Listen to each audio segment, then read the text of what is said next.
tab on your end, and we are. Got you 90, this shit's fire.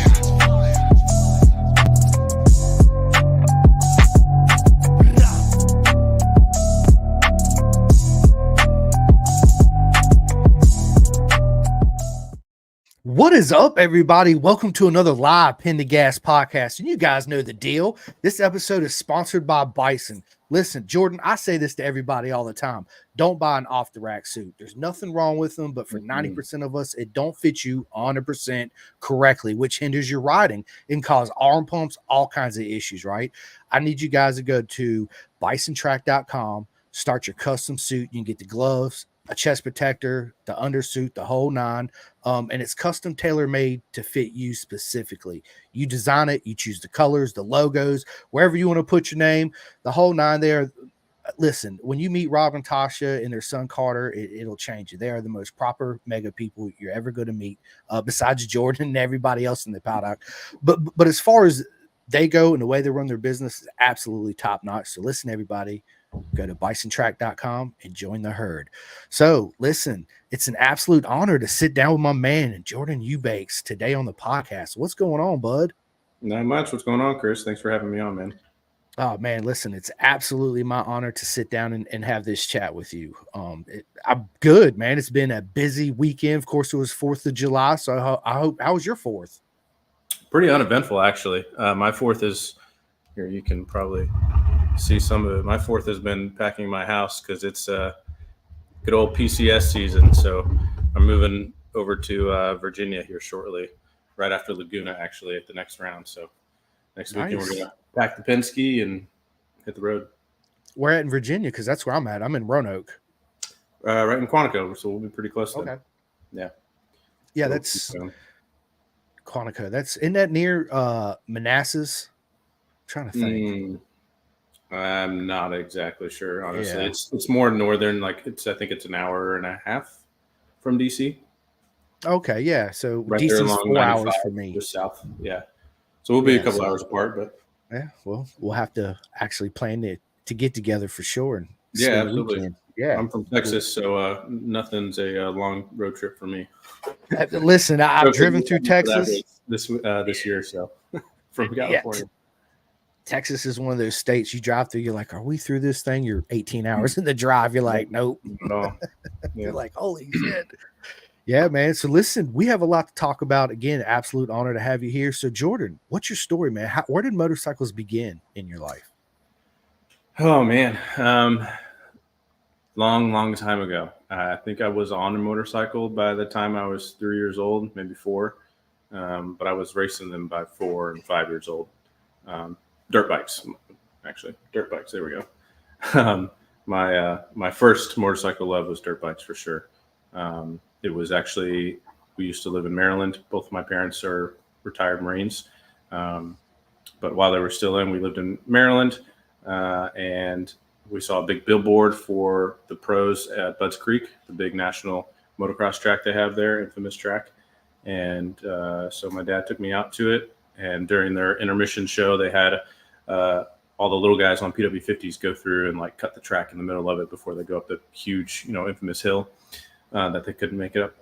And I saw it one time and I was like, that's it. That's what I want to do. So since 3-4 years old, I've been racing motocross pretty seriously up until I was 16 or so. I had my last major injury. And my mom pulled the plug because I was applying to colleges. So that ended that.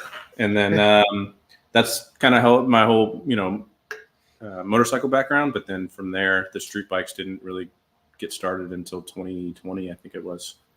So nice. That's a whole other story. Well, good. I want to hear that one too. But I want to talk a little bit about your growing up in the dirt, because it seems like there's a lot of riders actually that grow up racing in the dirt. It's absolutely a lot cheaper than road racing is. Indeed.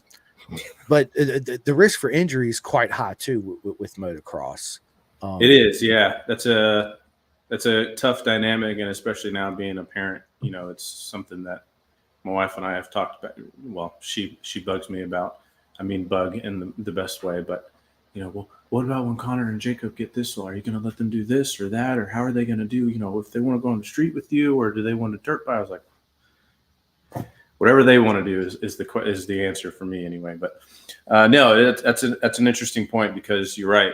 Motocross is inherently more dangerous because you're throwing around a similar amount of weight in terms of the motorcycle, but then you're putting it, anywhere from 1 to 50 feet in the air. You know what I mean? So not 50, but yeah, it's just a much more dynamic sport in terms of not necessarily the G forces, but with jumping and all kinds of, inconsistent terrain and changing terrain every lap and all that.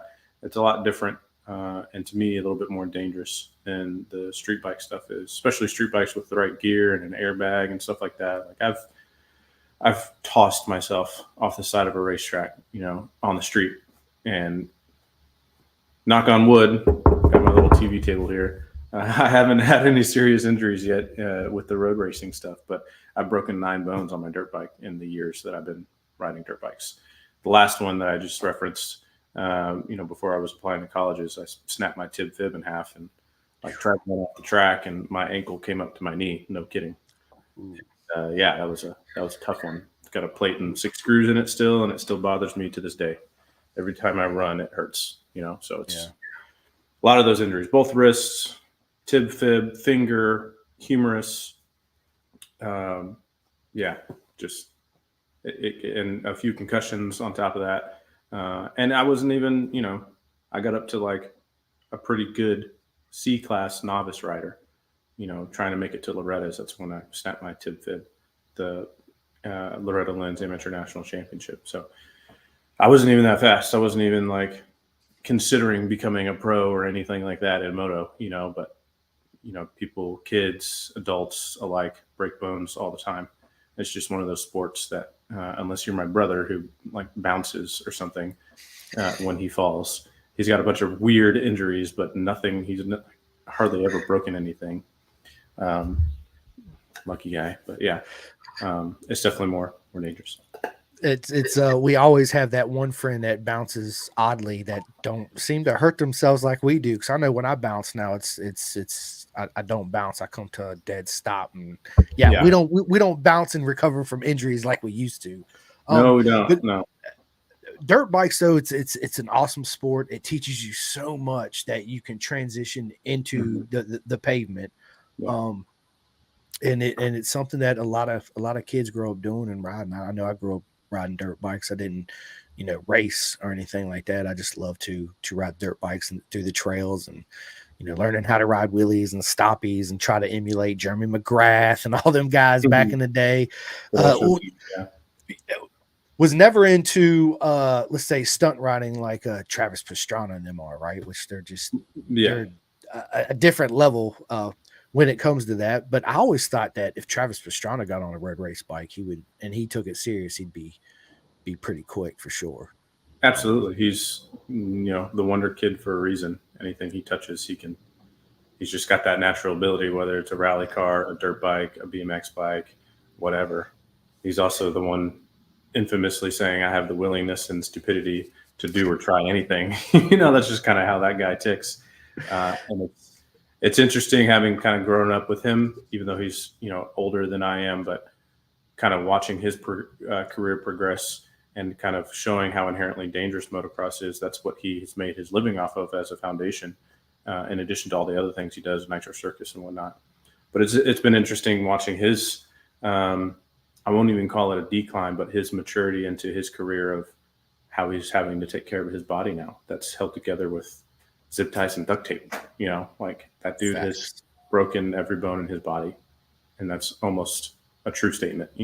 Yeah. But the kind of crazy therapies and stuff that he's having to put his body through just to be able to function, for his kids on a daily basis, not even like throw his leg over a dirt bike kind of thing. And he's, having to pull out of a lot of the stuff he used to do, and hop in the car and race and, kind of get his itch out that way.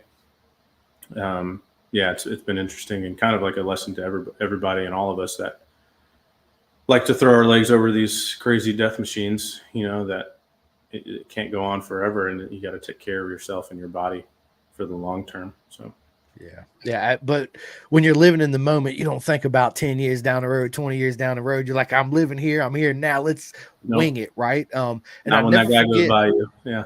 that. Right. It did. You're The like, I can do rabbit. that. I'm going I to do can it. do that. Right. Watch. Hold my beer and watch this. Yeah. Mm-hmm. um, I'll never forget. Was it on his 199 Lives film documentary he had?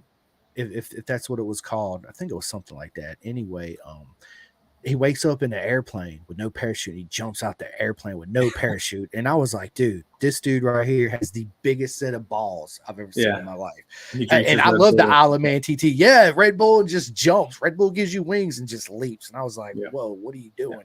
But to answer and your then- question, yeah, that's what I kind of attribute to, and I'm sure we'll get into it. But you know, a lot of people ask me, but that's what I attribute how I stepped into road racing, and fairly quickly, at least I think, went to go race in Moto America, you know, as a pro. Get out there with those guys and girls because I had the background of dirt bikes, and I kind of had that background of endurance. Like motocross is a lot more, my opinion, maybe, but a lot more physically demanding than road racing is. So arm pump was never a thing for me because it just doesn't happen on the road bike, for me anyway, like it does on the motocross bike.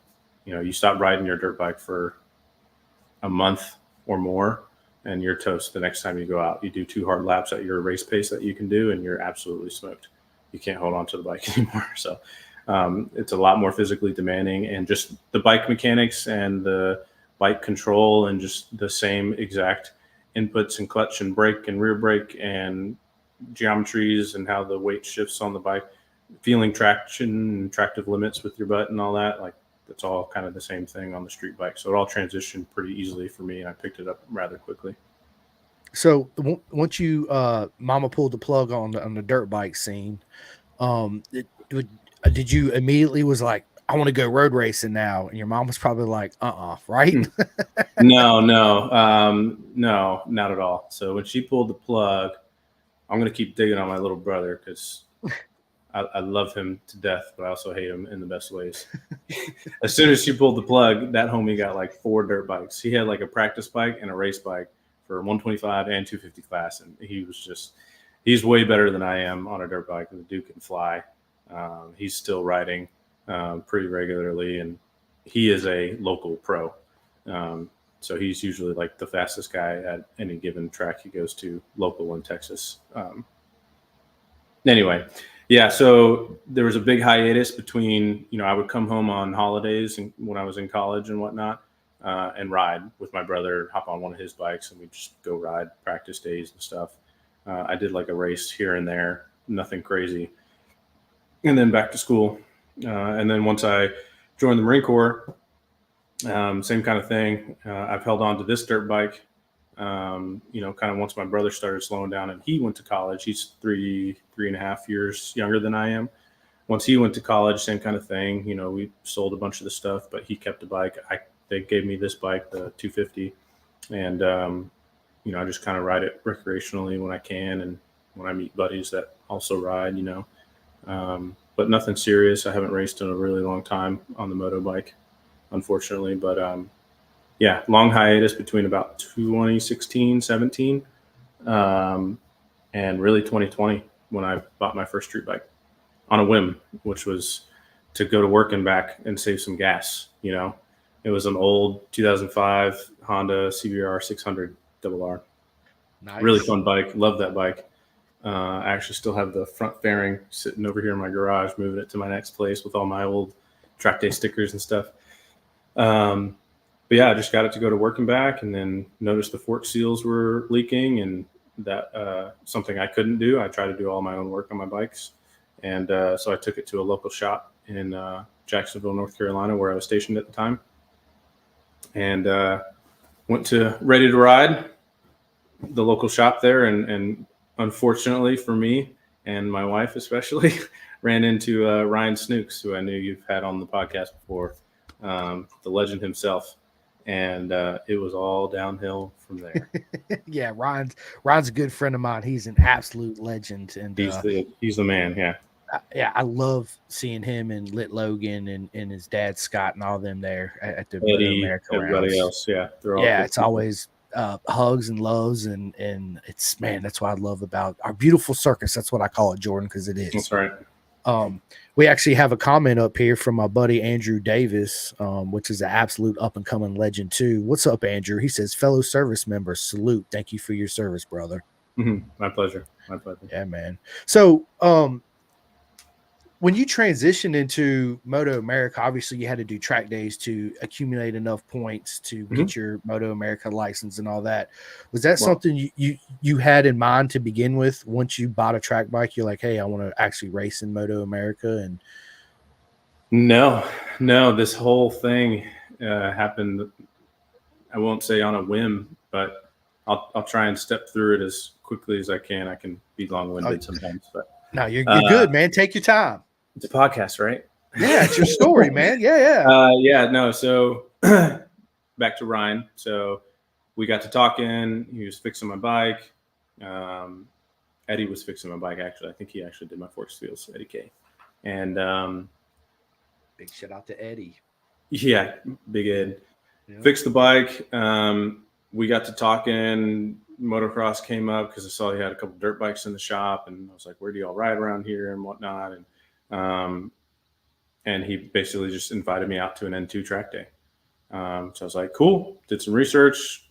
Taped up my lights. Bought a suit. Bought a cheap $300 suit. Bought some cheap boots. Had my little helmet. And he hooked me up with some RTR gloves, and I went out for that track day. And it's kind of what like my whole YouTube channel is for.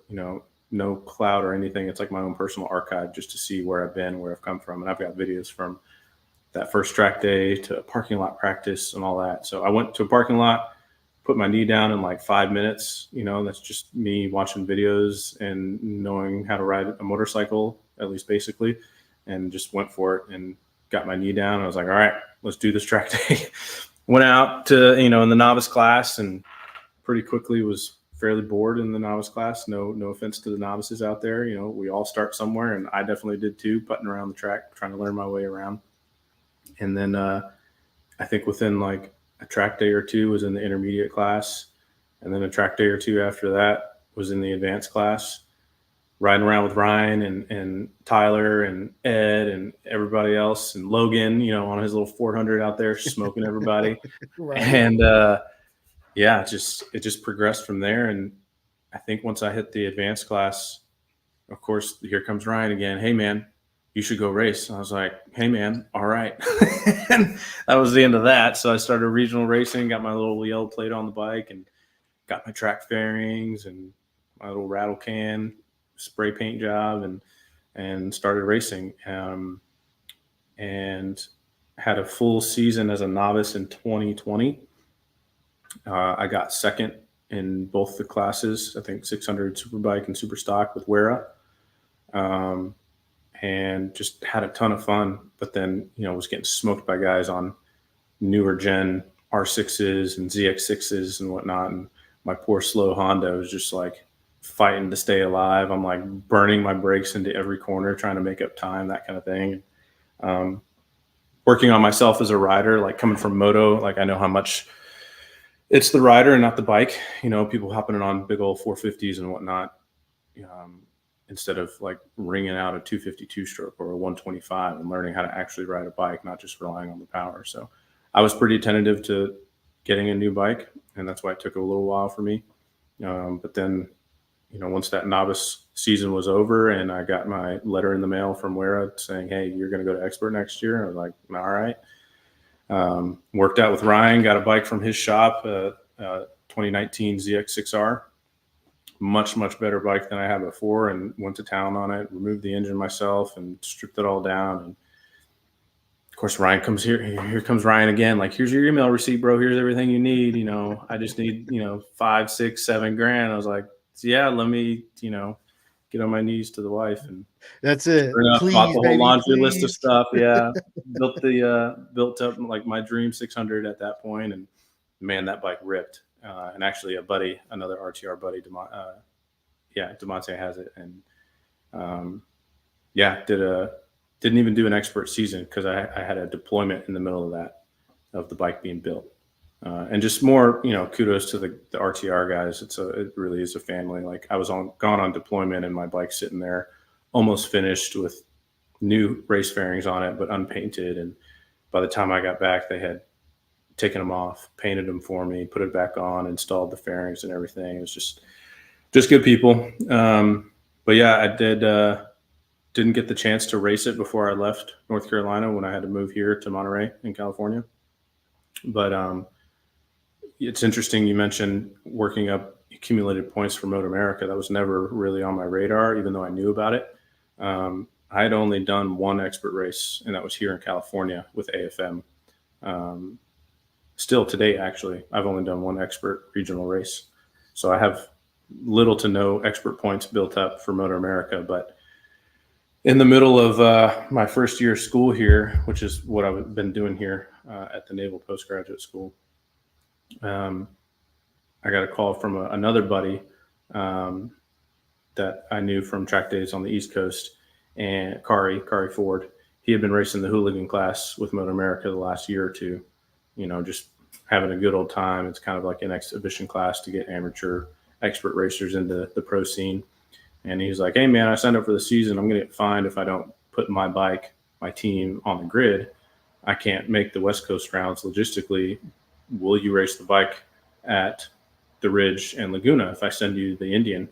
And I was like, I have no idea what I'm doing, but yeah, let's do it, So that expert race that I ran with my 600 in May of 22, I think it was, or 23, was my only expert race. He sent me the Indian FTR 1200, and I rented a camper and hauled the family up to Washington last year and raced that big old fat Indian in the hooligan class. Had an absolutely wild time. I think I got 17th and 12th, race 1, race 2 at the Ridge.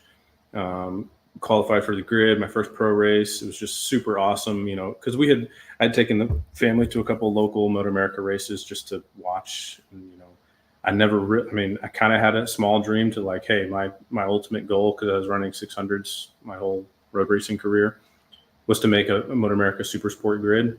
But I thought that was like years off, because those guys and gals are so wicked fast. It's ridiculous. But yeah, I did that round at the Ridge, did Laguna, and I got my first top 10. I did 10th and 11th, I think, race 1 and 2. Met a lot of really cool people in the paddock, in the grid, in the hooligan class, especially because we're just a bunch of misfits on, 10 different brands of bikes, just going for it, just super fun. And Kari had to take the bike back to race the last round in Coda last year. And I was like, screw it. What can Moto America say? They can just tell me no, right? So I submitted an application for a super sport license, which technically you have to have 100 expert points accumulated. And I had 8 still to date. I only have 8 from AFM. And I guess based on my hooligan finishes, they were like, yeah, sure. Send us your money and we'll give you your license. I was like, all right, let's do it. So I went to Coda with my ZX6, essentially a stock engine, just a basic intake, tune, exhaust, and all the track day bits. And I raced Coda on my Super Sport, in Super Sport last September, and actually qualified for the grid. I think there were 39, if I remember correctly, 39 bikes that showed up, and they took 29. So quite a few people didn't make it, and I made the grid, and well in the grid. I think I qualified 19th or 20th, something like that. It was, in typical Texas fashion, it was 107 out, during qualifying, and the track temperature was like 120 something. It was absurd. But we built a great bike, and Ryan helped me build a great bike, and the bike lasted. There were a lot of much more expensive builds out there that didn't quite make it, and overheating and all kinds of issues and stuff. But yeah, it was a wild time. The whole family was there because I'm from Texas, in that area, in the Austin area. And I got I DNF'd the first race, which was a bummer because I was really running well. I think I was like 18th when I went down. mixing up with a bunch of the guys, and then I ended up getting 20th in race 2, which technically kind of stunk because there were so many people that either crashed or had bike issues. 20th was actually last. I was the last finisher. But Still hey, finished. I finished in the money. I finished. I wasn't like way behind. There was a whole group. I was actually running better, and then I kind of got shunted off track a little bit and lost all the positions that I had at that point, and then basically just stuck in the back of that group the rest of the race. But it was a heck of a time, and pretty much my dream was realized at that point, making a Moto America Super Sport grid. But it also gave me like insight as to how competitive and expensive that class is, because if I really wanted a competitive bike, again, I know it's more rider than anything. They're putting in a lot of money into those bikes, 20, 30 grand into a motor build. And that's not feasible for a guy like me anyway. And the time that I can put into it, you know what I mean? So, sold the ZX, bought the old KTM Duke here, built it up, and it's a much more competitive bike for the money anyway, for this class, for the Super Hooligan class. And I signed up for a full season while I have the time in my career. This will probably be the only full season I'll be able to do, but it's been a blast so far, having done Daytona and just finishing the Ridge. And I'm sitting, I think I'm sitting 9th in the championship right now, which is pretty wild given the company that I'm in. Just trying to be consistent and finish all the races. So yeah, it's been a blast so far. I love it, man. I got a couple mates that actually racing in the Hooligan. Hawk Mazzata is one of them, right? Hawk's an absolute legend. So actually, yeah, gotten pretty close with Hawk. He's a dude. He's a good dude. His whole family's. He's got a beautiful family. Nina, their little baby Squish. Yeah. So I trained with Hawk just last month. Went up to his place up in Northern California. He's only like 5 hours north of me. Took the whole family up there, stayed a night at his place and did a whole day of training, and went out with his family to the creek afterward and just had a good old time and ate some food and hung out, but had a full day of training on, the mini moto dirt bikes, doing, some slide training and some rear brake work, and then went to the 450s on the Supermoto kart track he's got right by his house. And awesome guy, awesome racing with him. He's, flying on his Indian that he's got this year. And we actually stopped in at his place on the way up to the Ridge, just kind of as a home base to get some rest before we continued the rest of the drive. But yeah, he's a good dude, great family. Yeah, Hawk's awesome. He actually I met him in Texas in April for the first time. Yeah, absolutely. Can't wait to see you again, Hawk, for sure. And I didn't forget, I have a T-shirt for you too, bud. Because he actually commented. He said, "Stud dad, husband, and athlete." Absolutely, talking about you. Yeah. And then let's see. We'll get to a couple comments real quick. So we got Ryan. Easily says, "Shameless RTR plug." I love it. And then Ryan, DeMonte, yeah. He's another one of the homies over at RTR. Yeah, Ryan. Yeah, have I met you, Ryan? I don't know if I met Ryan yet or not, but I plan on actually coming down there to North Carolina because I'm in Virginia. I'm not that far from him. Go down there and actually spend the weekend. I think he's left us. He's either in like Tennessee or Kentucky, one of those. I don't know. Okay. But yeah, awesome dude. All right. Yeah, absolutely. And so DeMonte says, another victim or just stopping by RTR to get some work done. It stopped by. It was yeah. That's DeMonte. He's actually got my ZX6, and doing big things, trying to become the next Slow to Pro is the program we call it. But yeah, that's my bike in the his little profile picture. I missed that bike. Better be taking care of it, homie. But yeah, no, you go in for some fork seals, and then before you know it, like, I'm talking to my wife, like, hey, honey, I got some extra work to do, like stopping by RTR every night to build my next race build, bringing Ryan beers to bribe him to do some work on my bike that I don't know how to do. Yeah. Facts, right? Yeah. couple 12 packs or more. Yeah, I Yeah. feel you on that. Yeah. And Ryan also says Ryan Snooks has got more than a couple of us hooked. Yes, he Yeah. has. Absolutely. Absolutely. And we have He's got another the comment. Kool-Aid and we all go and drink it.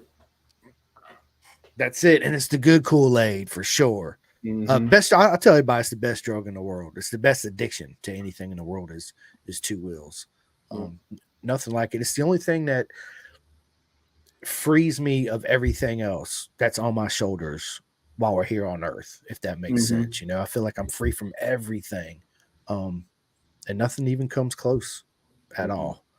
And then we have John. What is up, John? He says, Yo, Jordan, what is up? John is another good dude, another vet, and he's just been doing a lot for me lately. He's over with EDR. AJ Peasley's crew, EDR. Yep, Yeah. EDR out in up in Oregon.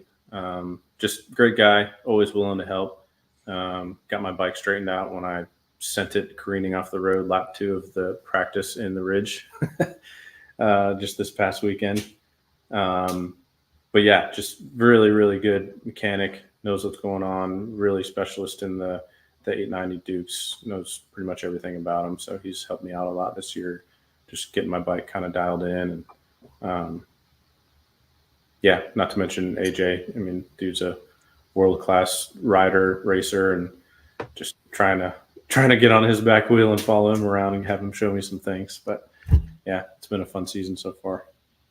Good, man. Good. I enjoy watching you in the whole season this year. Of course, I watch Moto America every year. Also BSB, World Superbike, MotoGP, yada yada. But we'll talk about all that later.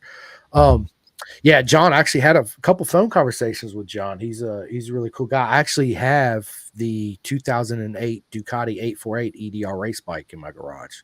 Oh, I bought nice. from a buddy of mine. Nice. And Yeah, yeah, I gotta stop following their Instagram. They have way too many like cool bikes come across it. And I'm like, man. Of course, in our addiction that you so accurately speak of, like we all have a running list of our next 8 bikes that we're gonna get someday. Mhm. You know, it's fact. I mean, you can see here in my garage, I've got my Duke. My wife was nice enough to let me buy my dream bike. This is my 23 R1. Things scares the piss out of me. And then I've got my dirt bike, got my mountain bike right here, and all the kids' bikes, and I got a unicycle, and yeah, anything with wheels, motorized or not, it appeals to me. So, Dude, I love it. Unicycle. So that's I rode a unicycle too. yeah, A lot of people are like a unicycle. I'm like, bro, dude, if you really want to learn how to ride wheelies, learn how to ride a unicycle. yeah, the balance is out of this The world. I've balance, done it's everything from like mountain unicycling, like taking the unicycle to mountain bike trails, to like trial stuff, hopping on park benches and riding down steps and stuff. It's pretty crazy what you can do with those things. okay. I'm not that good. I can get on it and ride it, but I can't do all that now. Yeah, of course with practice, but again, Yeah. I don't recover like I used to. Right. Mhm. Yeah. Matt Hall, good buddy of mine too, says the Indian FTR seems to be on point this year. Man, that class, I love the Super Hooligan class. It's unique. And Yeah. to me, it looks like one of the most fun classes there is in Moto America. It really is fun. I think Daytona, we had 12 different manufacturers of bikes, which is, You know? I can't even name 12 manufacturers for you. So there's a ton. And I don't know, Matt, but yeah, that's a good point.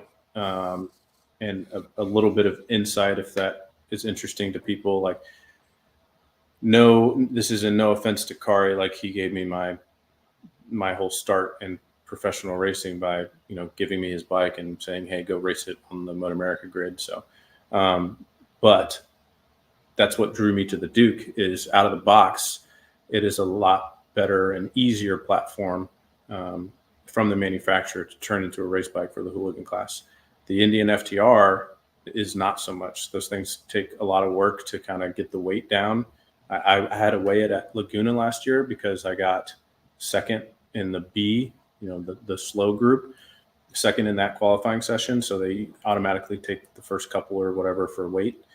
The minimum weight for the hooligan class is 377 pounds, and that Indian was 474 pounds. Oh, it's a pig. Yes. But then you go look at, the Indians that are doing well, which is what Matt is talking about, and he's totally correct that they're on point this year. But those are like the factory Indians, and they have relocated gas tanks and different swing arms and geometries and forks and just all kinds of crazy bits and pieces on them, which is awesome. But it takes a lot of work, on those bikes to get them to be competitive for Tyler O'Hara and Troy Herfrost and all those guys that are absolutely flying on them, and Hawk especially. Like, in my opinion, I think they take a lot of work to be competitive. Whereas the Duke, I mean, I threw a cam in it, an intake, an exhaust, a tune. It's got stock suspension, stock wheels. Like, I put some sportier handlebars on it, like kind of minimal track day stuff, some rear sets, and it's good to go. The Indian's definitely a fast bike from the factory without doing anything to it. But as far as geometries go, to get it to handle respectably and competitively, it's a little bit more difficult. Yeah. Yeah. I could see that too. And it's just a heavier bike. This thing is, we fight to keep it above weight, like ballast with fuel and all that kind of stuff. Indian, I didn't have to worry about it at all. I could, we had to lose weight. I wanted to beforehand and not worry about the weight. Yeah. I love it. I love it. So we have Ryan says he is in Kentucky now. And then we have DL Eubanks. What is going on, buddy? Said Two Wheels brought our family closer than ever. You sound good, son. He does. Absolutely. That's my father, retired first sergeant. Thank you for your service, sir. Absolutely. He hasn't missed a single one of my professional races so far. So it's been awesome having him full circle, growing up and hating him at times with motocross and all the yelling and moto dad moments and stuff, and good old hard constructive childhood times to bringing him back out to the races and having him help me out. It's been really awesome. Oh, absolutely. It's I grew up in the military too, and I told you this before we went live in the Navy. But my dad, he was gone 8-9 months out of the year most of the time. So I didn't really see my dad a whole lot. And then we had my little brother, which is 8 years younger than me. And then my dad come home one day. I can't remember. I think he was like 10 years, 12 years in the Navy. I can't remember. My brother was 4, I think, at the time. And he comes in the door, and my brother looks up at him and says, "Who the fuck are you?" And I was like, "What did you just say?" And my dad was like, "Oh no, my kid don't even know me. I'll never forget it." Right. And that's when he was like, I'm a step back from the military, and he's been with United since 84, I think, or 86. Just recently retired. Was a captain, flying commercial. I grew up flying all over the world. Airplanes to me is I feel safer in an airplane than I do a car. Put it to you that way. I mean, statistically, they are safer. But that's interesting. Yeah, it's tough. Like, both my parents were retired. My mom was a retired Master Sergeant, and both Marines. And I remember Pops being gone a lot when I was real little. Like, those memories are a little bit harder to recall. But he did 4 tours on the drill field as a drill instructor, and coming home not being able to talk because his voice is just shot. For years on end. He did that for a while. To fast forward the ends of their careers. My dad was in one of the first pumps out to Iraq when the war started, and my mom followed him shortly after. So both parents gone for months. We had to relocate. We were in North Carolina at the time, but relocate, and me trying to take care of my little brother, as a 5th grader. But they retired since then, and then just knowing the kind of the lifestyle, like how amazing it is, but some of the cons as well, like being away from extended family and not being as close to and knowing my cousins or grandparents as much as I maybe would have wanted to, but also getting to see all these amazing places and travel the world, and having seen more things by the time I was in middle school than most people will see in their entire lifetime. So making that decision to like do that to my own family currently, like I had to leave my family on my first deployment in the Marine Corps when my son was 2 months old or 2 years old. now I can't even remember, but and then doing a 7-8 month deployment, big deployment overseas. Um, when some conflict type things were popping off in Iran. Um, yeah, it's just one of those things that you kind of have to cognitively make that decision for you and your family. And thankfully I have an amazing wife that supports me fully. But it also, you get those cons that come into it as well. We're away from family more than we would like to. Everybody loves, most people, right? Like, love their family and being around them. But I think it just also makes those times a little bit sweeter when you come home. And the racing obviously brings us together and is, informal family reunions every time I go out to a race, because I've got one or both parents there. My brother always comes out to them, and I got some buddies that have been helping me out. And it's just nice to see people. And that's why Austin, COTA is such a special round, because most of my family is able to make it out, and I get to see them more than is typical throughout, the course of a year versus just holidays kind of thing. So yeah, it's makes life interesting. I like it. There's change every 3 years. You move somewhere new, whether you like it or not. 100%. Yeah, That it's and that's what I think, that's what gave me the personality that I have, where I'm just go lucky, happy, can talk to anybody, never met a stranger, just comfortable with, because man, we move so much being in the Navy. And I remember I had a conversation with myself, right? We all have those conversations. I was like, look, I can either not be sad and be down by moving all the time, or just be thankful for all these friends along this journey of life that I'm actually making, and just run with it. And that's what I chose. And that's what made me who I am today. Just outgoing, can talk to anybody, just pick up and just be like, if my wife's like, hey, I'm relocating, blah, blah, blah, we got to move here. I'd be like, okay, let's roll, that type of attitude versus, oh man, I've had a lot of friends also join the military. I almost joined the Marines actually right out of high school, but I didn't. I just didn't do it. When it come down to sign, I was like, you know what? I just don't feel like this is for me, and I just, we can't all be awesome. It's okay. Dude, we can't all be awesome. I love it. Thank you, Jordan. He said we all can't be awesome. But I had the opportunity, and all I had to do was sign, and I just chose not to. So, well, that's another point. Like, it's, good and bad, where you meet so many awesome people, but then you move away. We meet people that, we call family, and like have, friendly love toward, and then you got to move away and you don't see them again for years.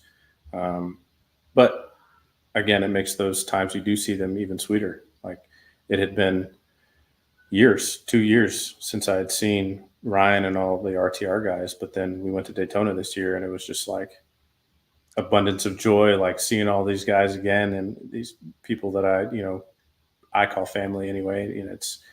It's cool to see them all again, and then spend time together, and it's like you never skipped a beat. So that's why we all have those same type of personalities, where you can just pick up like no time was lost, because you stay in touch, and you'll see them again. It's just a matter of when. Yeah, no, it's right. I tell, one of my favorite things I tell everybody is, none of us are strangers, or just friends that haven't met yet. Mm-hmm.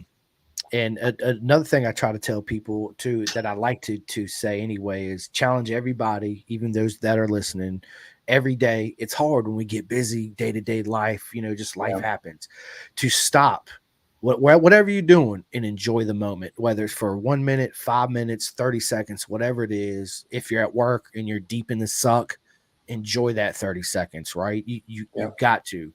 To me, it makes me a happier person when I do that. And yes, I got to work on it myself. I talk about it all the time, but I still got to stop and remind myself, enjoy this moment. Yeah, my dad is very important. Infamous for saying that. I've carried it with me my whole life. He's like, well, just stop, but don't forget to stop and look up. You're looking at your feet or what you're doing in the moment. Like, stop and look up at the beautiful world God has built for us, and the moments that you're in. That's right. My wife hates it because I do the same thing to her. I'm like, hey, what are you so angry about? The kids are driving you nuts? Or you're frustrated about this, or like you're anxious or nervous about the move that we have coming up? Like, how hard is our life right now? Like we're pretty blessed overall. So let's be thankful for what we have. I'm going to give a shout out to my Uncle Bobby here. He just typed in the chat. Thanks for tuning in, Uncle Bobby. He's been out to he went out to my first race last year at the Ridge. He and my father actually went through boot camp together. He's another retired Marine. So. Well, thank you, Bobby, for your service. Yes, thank you. Absolutely. My dad's dad, he wasn't, I can't remember. He was in the Navy. He didn't serve long. So my dad's parents are from Prague in the Czech Republic. Oh, cool. Been to Prague. Yeah. Yep. And they come, obviously they're not here anymore, but way back in the day, come to America and all that. That's how my dad actually started flying when he was 12. His dad paid a bunch of money for him to go to like the little Cessna school where they could fly little Cessnas, do all that training and stuff. Yeah, so that's something he always wanted to do. And your grandma's actually watching too. She says Grammy is watching. Yes. Mrs. That's Diana awesome. O herself. Yep. Thank you guys for tuning in. She's our matriarch. Love you, Grammy. I love it. Yeah, dude. Hey, enjoy it, man. Cause I don't, I miss my grandma a lot. I haven't had my grandma in, my son's 11, so yeah, 11 years. Yeah. So yeah, my grandfather, Poppy, as we called him, it's one of those unfortunate military things. You know, he passed while I was on my long deployment on ship. Wasn't able to go to the funeral and everything, so that was tough. But it's got him on my shoulder. Wolf, we're all Cherokee Indian, so yeah, miss Poppy a lot. But yeah, I love it. Matt Hall says my brother was in the Army. He got stationed at Washington State. I did not see him for 10 years. Jeez. Yeah, that's yeah. Time can pass like that. You know, it does. Kind of what we were talking about before, but. Yeah. Yep, it does. So listen, 2023, you said is going to be your only full season in Moto America, obviously because you're in the military and you got duty to do. So let's talk about the 2023. I mean, your 2024 season, how it's going so far. Pretty good. There's my aunt, my favorite auntie, as long as she doesn't tell anybody else, my Aunt Judy. Yeah, 2024 has been good. So. First full season. So like as a Marine, like we, have a typical, 7 to 6 o'clock, whatever job. I don't have that right now, or haven't had that for the last 2 years. So they sent me to the Naval Postgraduate School to get nerded up. So I just graduated with a couple master's degrees, and I'm headed off to Quantico to basically pay it back to the Marine Corps. But I've had a lot more downtime than I have ever had in my career. From being like a company commander in charge of 200 plus Marines, like that was horrible, but it was the best time in my career. I love, the privilege of being in charge of Marines and seeing them grow and having an impact on their lives. Like that's why I'm here. And that's why I've stayed in. So these past 2 years have been a little bit lackluster for me because I'm not, I don't mind the school, but it's just not quite the environment that I signed up for to be in the Marine Corps, but I understand it's part of the process type of thing. But anyway, it's given me a lot more time off, like the last quarter of school I had, which, 13-week quarter, whatever it is, I had one class. So I went to school like for 2 hours on a Tuesday and a Thursday, and then was off the entire, so it's been pretty sublime. Yeah, so it's given me the freedom to do some of this racing and sign up for a full season, and with the confidence that I'd be able to make each round. And it worked out with my move that I knew about prior to the season starting, where I would be able to knock out the West Coast rounds while I was here. I'd have to do the long drive to Daytona, but then I would move to the East Coast and only have a 7-hour drive to Mid-Ohio, and then be able to make the trek down to Texas, no problem, for family. But yeah, so Daytona was wild. It's my first time ever being there. Clenched my sphincter and sent it full gas on the banks the first lap. People were asking me like, did you do full gas? I was like, yeah, dude, first lap. They're like, what? And I was like, I don't know. You just gotta Just got to Just give her the do it. beans and go for it. Yeah, and get it That's out of it. the way. Wild track, really fun. Never had a drafting experience like that before. It's pretty wild how much the draft comes into play.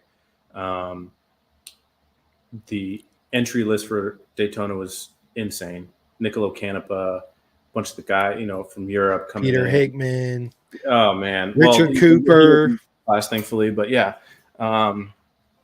just a lot of guys and a lot of teams putting in hooligan packages.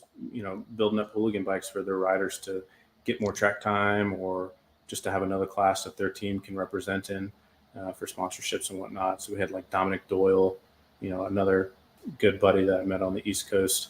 But Dominic Doyle hopped in the class. I'm like, dude, get out of my class. What are you doing? Like, go over to your Super Sport and Twins Cup stuff, like where you belong.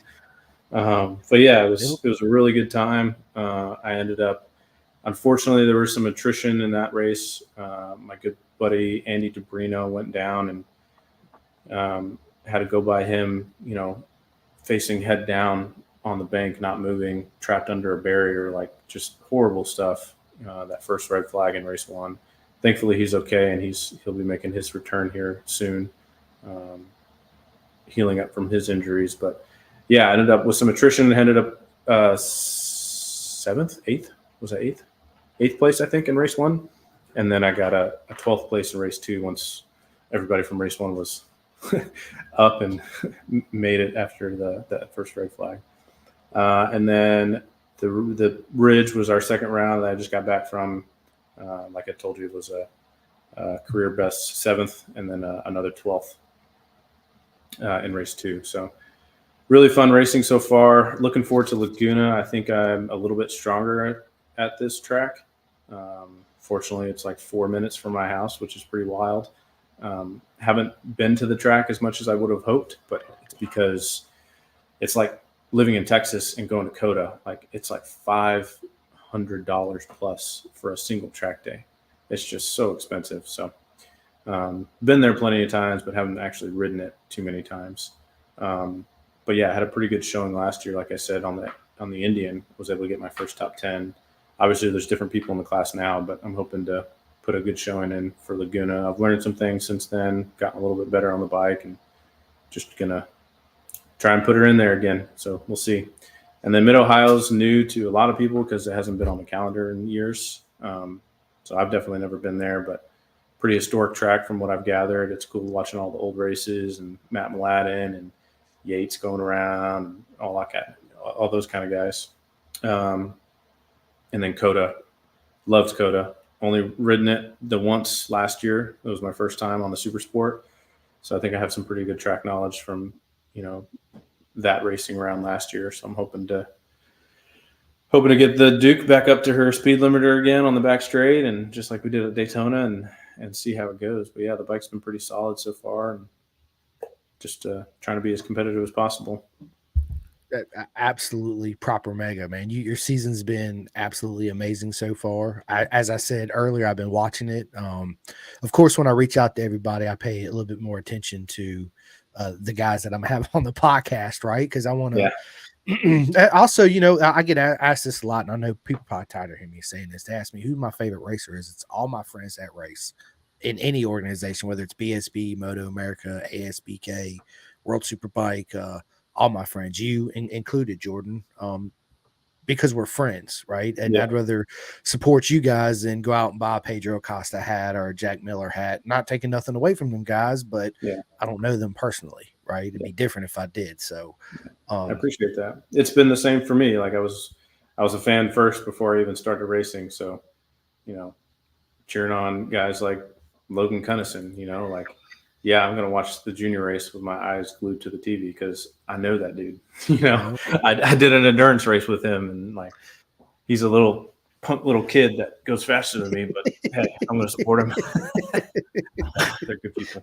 He's absolutely amazing, man. He is. It's Isaac Woodworth, Avi Dreyer, Ella. All of them. They're all the up and coming featured legends of our sports. Are for sure. Yeah, absolutely amazing people. Yeah, one of my favorite things too is when I sit down and we have this chat that me and you're having, then we finally get to meet in real life. I always call it real life, right? It makes it full circle. You know what I'm saying?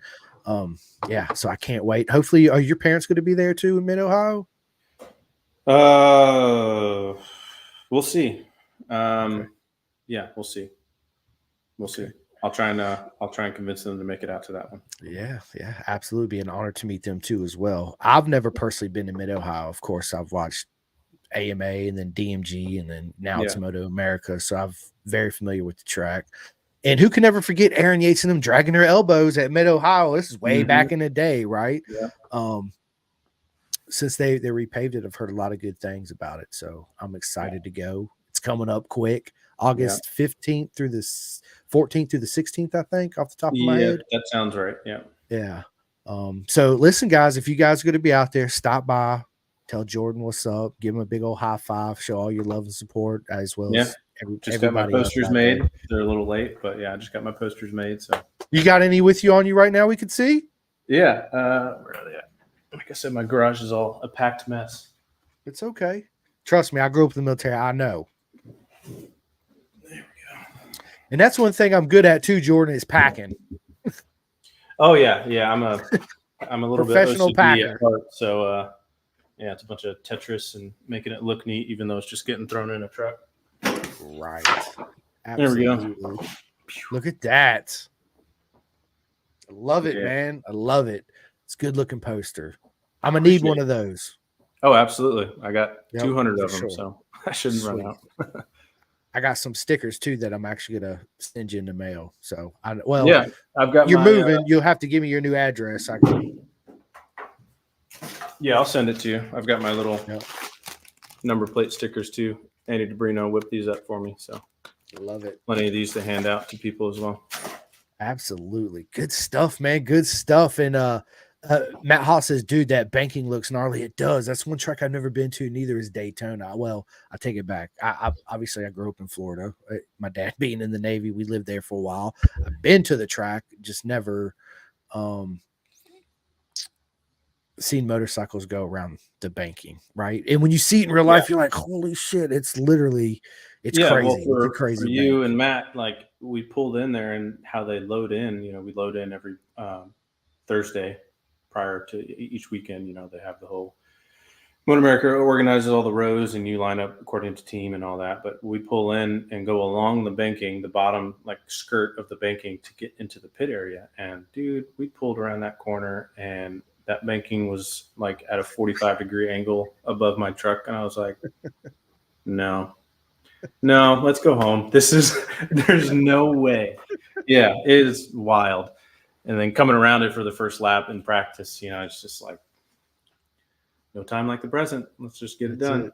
And yeah, you just fly up that thing and it's like my neck. I had a pretty bad neck injury, nerve damage from my stupid mountain bike. And so my neck's kind of, I don't have like the back and neck of a 31-year-old dude. But anyway, I'm like craning my neck just to see like where I'm going, because you're like this and your neck has to it's weird, but it's so super cool, super fun. Yeah, absolutely. I could only imagine. I plan on going to Daytona, seeing it next year. So hopefully I'll be able to make the trip. I'm trying to make it happen. Just like anything, it's money and all that good stuff. But well, next time you see Ryan, my wife will thank you too, because she's super not pumped for me to do it. But convince Ryan to build me a 200 bike. I'd love to run the 200. Okay, I'll do that. I need to. I've been meaning to actually call Ryan here lately to set up a weekend so I can come down there and hang out with him at the shop RTR. And well, he's doing good. They got a new retail shop up. They're doing Moto Monday hangouts and stuff, and he's doing big things down there. Proud of him. Yeah, me too, man. Absolutely, me too. And then Darcy says, I'm so proud of you. You have grown so much from your first track day. It's crazy to think we used to just watch Moto America together. Now you are famous. So honored to be part of your journey. Love Darcy. I know that name somewhere. No, that's my wife. I told her she better watch out. She better step her game up and get famous one day. Listen, it's funny. I told my wife that the same thing. You know, I'm not fame is nothing that I don't ever dream of being famous or recognized or any of that. Yes, Yeah. sometimes I do get recognized walking out around my town here in Roanoke. People be like, "Dude, you're Simcoe from Pin the Gas." Blah blah. My wife's like, "Oh shit." I'm like, "Girl, you better step your game up." She's like, "Shut up." Blah blah blah. They can have You you. I'm better like, "Yeah, recognize who okay, you're with. yeah." Yeah. You better recognize, woman. I love it, dude. No, It's she's awesome. She's been fed the Kool-Aid slowly, methodically, through yeah, syringe or otherwise. No, she's come a long way from, saying yes to me getting the first bike to a lot more yeses down the road to the point where I'm at now, garage full of bikes and dragging the kids and dealing with everything and me, her third kid, right. doing this crazy thing I like to call a hobby. But it's been really special for our family. The boys love it. They're ripping around on their little pedal bicycles, and hopping on the scooters. And Jacob's had a PW already, and we're getting them dirt bikes again when we get to Virginia, and they love it. So I know it's easier for her because the boys love it so much. But she also sees what you were talking about before. As far as passion goes, like she doesn't see the version of Jordan she does at any time as when I'm on a bike, if that makes sense. No, that So makes sense. she definitely recognizes, how much it means to me, and I'm just appreciative to have an amazing enough wife that supports me through it and allows me to, spend all our money on it. So Well, thank you, Darcy. We appreciate that, right? My wife's the same way with me, man. If I didn't have her undying love and support for me doing the podcast like I do, because there's times I'll do like 4 and 5 a week. So it takes a lot of yeah, it's a full-time job. It takes a lot of time away from my son and her too as well. And if I didn't have that love and commitment from her and seeing how happy it makes me be able to sit down and have these conversations with you guys, it's yeah, I wouldn't be as far along as I was, right, as I am now. So yeah. it's absolutely amazing. Even my son, he's always um, been a big supporter, to the point to where when I get stickers in, he's like, "Dad, can I go door to door around the neighborhood and try to sell all the stickers?" I'm like, "Yeah, you do you, boo boo. Go make that money for daddy, right?" Yeah. And then of course when he comes back, it's always like, "Hey, I need some V-Bucks. Can I get some of that for V-Bucks? Because my son's into video games. My son's named Hayden Rossi after Nikki Hayden Valentino. Big shout out to my wife for letting that happen. Nice. So Well, yeah, I've got Rossi on my arm. I do too. I got a Rossi tattoo on my back, and then I got my man Marco Simicelli right here. Oh, nice. Yeah. Yep. So Right. yeah, yep. Huge Rossi fan, huge Simicelli, huge Nikki Hayden fan. I found myself though, to be honest with you, Jordan, that once Valentina retired, my mindset changed as far as favorites go. And I'm just talking about MotoGP, not World Superbike or anything like that. Okay. My mindset changed to where I really don't have a favorite anymore. Yeah. It's tough. It is. It's really tough, man, because nobody gives me that satisfaction, that energy that Rossi gave to me, right? Yep. And it's hard to. I mean, there's a lot. Jack Miller, Brad Binder, Pedro Acosta. I mean, there's a lot of them I really like, but at the end of the day, it's like I'm just not that big of a diehard fan. They not just don't Rossi. do it. They're not Yeah. Rossi, right? Yeah. So It's weird because like, I grew up looking at motocross. Like you had MC, right? You had Jeremy McGrath. yep. But then you had Ricky Carmichael come in, and that he's still my favorite. He's the GOAT, for a reason. He's always been my favorite moto rider, even though he's not the greatest commentator. Anyway, I agree with you on that. But then you have James Bubba Stewart, and who's an excellent commentator. Not that I'm making those references, but you've had people come in step by step, and now you've got the Lawrence brothers, and just big personalities that kind of fill those shoes. But yeah, when you metaphorically look at it, like from the Rossi perspective, no one's really filled those shoes at all. You know, maybe some of them getting a little bit close. Pedro seems like he's got a pretty good personality and, you know, small little cult following, you know, the shark and all that, but nothing to the measure that Rossi was and still is. Like you go look at his car racing stuff, like his fans are still there, you know, and you look at the track day of legends that just happened with Monster Energy and they brought in, the TT guys and Johnny Ray BSB, and World all those guys, Superbike, everybody. yeah. And they're all just sitting there just fanboying over Rossi, you know, like these are top world champions, you know, and they're just absolutely like melting on the pavement because they get to ride the track for the first time with Rossi, Valentino Rossi. Like that's how big that dude is, you know. It's pretty wild. It is, and to me, it's so much more than that with Rossi too. The way he changed the sport, the way he got millions of people. Like you can go anywhere. That's why I tell people you can go anywhere in the world. I don't care what country you're in, and say VR46, and I guarantee somebody there is going to be like Valentino Rossi. Yeah, right. You can't do that with nobody else. You'll be like, who is that? Well, what impresses me is not how much he changed. Well, yes, he changed the sport, but how much he changed with the sport as well. Yes, adapting his riding, and he was a top 10 competitor in MotoGP, the Formula One of motorcycles, until he was 40. Like it's insane, you know. Like only one that is reminiscent to that for me is like Chad Reed, really, in motocross. He did a pretty similar thing into his 30s, I want to say, late 30s. But like no one's really done it the way Rossi did it, and for as long as Rossi did it. Because you look at his early days, like his riding style has incrementally changed throughout all the years just to keep up with the kids, basically. And he did, you know. Did that you're right, that and the way, you know, he come from the 125 two strokes to the 500 two stroke, was the last first champion on the 4 strokes. And then that was before really all this electronic shit come into play. They had a little bit of traction control, a little bit of anti-wheelie, but not much, right? And he's one of the only guys that went through all those stages of bikes as well. Like when they brought out back to the 1000s. The year he was retiring, you look at all of his championship bikes and you're like, how are you the best on all of these different bikes? It's insane.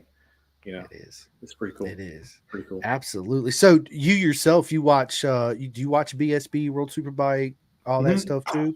Yep. World Superbike, MotoGP, Formula One. I watch a little bit of BSB, not quite as closely as the other stuff. Moto America, of course. If I'm not there, I watch it. I stream it. And even when I am there, I miss some of the races, so I go back and watch them. You know, I'm a consummate YouTube fiend. My wife hates it. You know, it's like, oh, here comes Daddy. Like he's gonna take over the TV. You're like, yeah, sorry. Yep. Yeah, I'm the same way. Yeah. I watch all that stuff, and then motocross. Pretty much only watch the motocross, supercross, the American. I don't really watch the MXGP and stuff like that. And then I watch UCI, World Cup downhill. I guess that's about it. Some of the X Games stuff, some of the BMX stuff. Yeah, I love it all. Yeah, me too. I of course BSB, bro, you can watch it for free. Bennett'sBritishSuperbikes.com. Yeah. You scroll down, live viewing. Of course, I got a lot of mates out there. I actually went out there to Cadwell Park in August last year. It was Cadwell Park's my favorite track. I remember watching Johnny Ray back in the day just launch it off this mountain course. I was like, what is this? Are you kidding me right now? I actually got the poster. You can't see it. It's actually right next to my Bison shirt. Big shout out to Bison. Right there, coming over the hill, and then my man Eli Block gave me his leather suit and signed it for me. So it's I got a Hawk Mazzata t-shirt, Shane Mags, man. I got everybody's. All my friends this way, over this way somewhere. It's so going there, it's like anything, bro. You go there and you see it, you're like, holy shit! Like this is a proper jump. It's crazy, and the track is literally this wide. That's what blew my mind more than anything. Yeah, it's a skinny road course for sure. It's absolutely amazing. It really and then was. As of late, I've gotten into watching the Northwest 200 and the TTs. It's a different level of crazy. So much respect for those guys. I would never even think about doing it ever. It's just nuts, but it's cool. I think it'd be cool to go see one in person one day, but we'll see. Oh, it's on my bucket list. To me, the Isle of Man, and I clearly state this all the time, it is my favorite race of the year, hands down. Over any other race is Yeah. the TT, the Northwest 200. The guys that do the real road racing, they're just they're legends just like you are. There's just something different mentality. Like they feel this is what it is. To me, I always call it confined space. They're missing some things up there, I think. They are, but they're more comfortable on a smaller confined space going those speeds than we are, right? Yeah. And that's where they push the envelope. But it's not the guys that do the solo riding like Hickman and my mate Davey Todd and all them. It's the sidecars. Not even the drivers, the monkeys that sit in the sidecars. Those guys are just, and women are just like, yeah. That's watching those is insane. But it's on my bucket list, so I will go to the TT one year. I want to be that crazy lunatic fan, literally sitting 3 inches as they're just, coming by. So at MotoGP, did you catch the race this weekend? I haven't watched it yet. It came on at 5 a.m. my time, so it's queued up. Don't tell me anything. I watched the sprint. I'm not going to say nothing. Okay. I'm not going to say nothing because I got up at like 5:50. I get up at 4:30 in the morning every morning for work. So good for you. I woke up. It was like 5:35. I was like, Moto3's on, of course. Boom, immediately turned it on and started watching that. So yeah, I'm not going to ruin anything. It was a good race. Do you watch like the British Talent Cup? Do you follow that too on YouTube? Not so much. I watch it here and there when it pops up, but I've seen some of it. Yeah.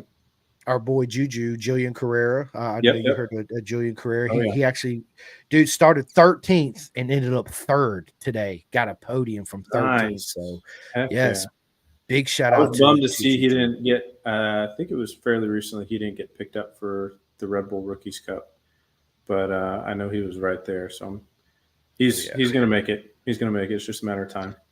Oh, for sure. Him and his dad, Michael, and the whole SFL mini GP, dude, they're all absolutely. I mean, dude, that's where a lot of the kids in Junior Cup, that's where they're coming from. Yeah, absolutely. You got Avery and Isaac, and I mean, dude, the list, I can sit here for 30 minutes talking about everybody coming out of there. But yeah, they're absolutely awesome. And then, of course, BSB happened today. It was an absolute proper mega race all across the board from super. So their super sport class they have a super sport and a GP2 class, and they race at the same time. Your GP2 bikes are your Moto 2 style bikes where you can have aftermarket chassis, aftermarket swing arms, but you can't do no motor work or any of that. But you got full adjustment on the motorcycle, whereas you race the ZX6R and the R6. Right. You're allowed to have motor work, but no chassis tweaks and stuff like that. It's crazy the way the rules are, but it makes them pretty much even. One's lighter than the other, all that good stuff. Yeah. But it was great racing today. My mate Christian Iden, he won last weekend, which was awesome. All my mates did good this weekend. I always love watching them over there. It's like, and I go to Texas every year for the MotoGP race. And I remember the first time I seen turn 1 at Coda, I was like, holy cow, are you kidding me right now? It's it's another one of those where it's up, but Coda's a great track. Far from a fan's perspective and a rider's perspective, right? It's a great track. The facilities are great. The bathrooms are clean. They got good food. I mean, you're in Texas. Come on now, right? They got to have good food in Texas. They got Buc-ee's. Bro, Buc-ee's. Come on, man. I got a Buc-ee's lunchbox that I take to work. People are like, where you get that from? In Texas. Where you go to Texas? Dude, Buc-ee's is detrimental. I can't wait till we get one here in Virginia. Yeah. We're supposed to be building one in Harrisonburg, somewhere around there. So we'll see. Hopefully it'll come. But I always tell people when you go to Texas, you go to Austin, go out and eat at the little taco trucks outside the racetrack. That's where you want to get your food from. Yeah. They're absolutely amazing. I remember I had one. I can never remember the name of the truck. I know exactly where it's at. But they make this salsa, man, and it's like warm. And I never had warm salsa from a food truck before, and it was absolutely like I was just drinking it by the guy. I was like, "Can I get a refill?" And I just drink it. That's how good it is. Absolutely, man. Look, dude, we're an hour and 15 minutes. This I told you it's gonna go by fast. Wow, yeah. Yeah, dude, I told you fast. When are you moving exactly here to Virginia? When's the haul coming? The day after Laguna. Oh man, so you're busy. Yeah, so we're gonna get the moving truck in this Saturday of Laguna, and we're gonna throw all my stuff in it, and then we're gonna hit the road that Monday. Nice. I know you're excited about Laguna. Laguna is a fabulous track. I've been there once in 2005 when MotoGP first come back. Nice. That was the first time I got my first Rossi helmet signed. Of course, I was like a little girl screaming with everybody, you know, all that stuff. Met Max Biaggi, John Hopkins, Nikki Hayden, Sete Juvenile. Man, I met all those guys. Troy Bayless, all of them. It was absolutely amazing time. Yeah, Laguna's special. Last year was a little weird because we were the second event on the newly paved track. I think it was actually good for me being my first time riding it because I didn't know the old surface, so I wasn't, one of the people complaining about it because I didn't know any better. But it was definitely a very green track, and it took a while for the rubber to get laid down, and it was a little bit tentative in spots, like around the track. Traction was a little bit different here and there, but it eventually rubbered in and was just fine. I mean, it was absolute heaven because it was just silky smooth everywhere. So it's a really fun track to learn, and I'm excited to go back for a second time and give it another go. The corkscrew is like takes your breath away the first time you roll down it at speed. And you're like, oh my gosh. Actually, funny story. We did a little twilight because we live right here. We did a little twilight bike ride. They opened up the track for bicycles, and we just went out there as a family. And I sent my 2-year-old down it on his bicycle, and he's great on his bicycle, knows how to use his brakes and everything. But he went from 0 to terminal velocity instantly. It freaked him out, so he took his feet off the pedals, which is his only brake, and I was right there next to him on my bike, and I was like, I can't touch him. He's going to fall, he's going to fall anyway if I touch him and try and save him. And yeah, he went face first into the asphalt, but took it like a champ, blood all over his face, skinned both of his elbows up real bad. Darcy's yelling at me, of course. And I'm like, hey, it's going to happen sooner or later. Might as well. That's right. Yeah. But he finished the lap, bloody and all. I'm proud of him. But yeah, it was a good time. But yeah, no, Laguna's really fun. Really fun. To me, of course, corkscrew. As soon as somebody says Laguna Seca, that's the first thing. Oh, the corkscrew, and I'm like, look, corkscrew is awesome and all, but turn one is the proper turn at Laguna Seca. It's blind, left, over a crest. You can't see over it. It's you really got to know where you're going when you hit that, and it's to me, that's the corner that separates the men from the boys, right? Yeah, or the girls from the women at that track. So, yeah. Yeah, that's actually one of my spots I'm working on for this next race coming up. I've been watching my old video and stuff like that and trying to figure out where I can pick up some time. So, yeah. So, do you have any plans for 2025 so far as racing goes? You still got to do the nothing set in stone, just kind of a loose plan to kind of come off the gas pedal a little bit in terms of, spending all this money to go to all the pro rounds. Because it definitely takes its toll. It's a lot between tires and transport and fuel and all that. So really just going to try and spot race, if that makes sense. Like if a Moto America round comes close and I have a bike for it, sure, I'll go and, have a fun little outing and do a little, guest appearance, so to speak. But aside from that, just probably track days with a bunch of the old buddies I grew up or kind of started riding with on the East Coast and do some regional WERA or CCS racing.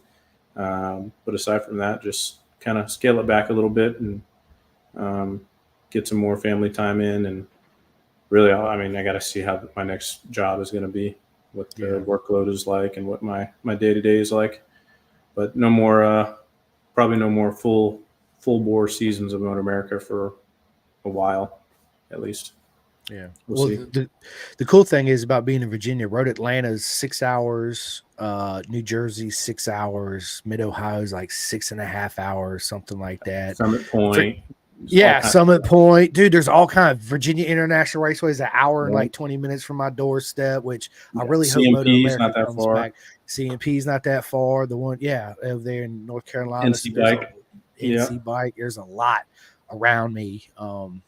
And I enjoy going to all of them and hanging out and meeting everybody and yeah, hanging out. I don't. So my 848, I need a motor for it.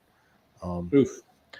And I had the money to get it fixed. Okay. But I bought an RC51 instead. Ooh, good choice. Yeah. Well, I found an 03 had 15,000 like 400 miles on it. It don't even have 16,000 miles on it now. So I was like, you know what? I always wanted one. Let me buy it. Mhm. So now I've got it. I wrote it. I'm actually just put it up for sale. So I'm actually going to sell it and yeah, move on to something else, man. I honestly, man, I need to invest more in myself. I need a new laptop. There's some things I need. I just don't have the money. My old job I worked at, they went out of business. So I got a new job. I took a $4 an hour pay cut. So all the extra money I have, I don't have anymore. Yeah. So it's just life. That's all. I'm not complaining. I'm not putting it out there. I'm just saying, there's things I want to do and Yeah. you got to sacrifice, right? That's Yeah. but I plan on taking some of that, hitting John up because I know you're still listening. And yeah, I have to ship my motor out to them since they built it. And I don't want nobody else touching it but John. So Yeah. that's the route I'm gonna go for sure. And then I'll be back out on the track, right? There you go.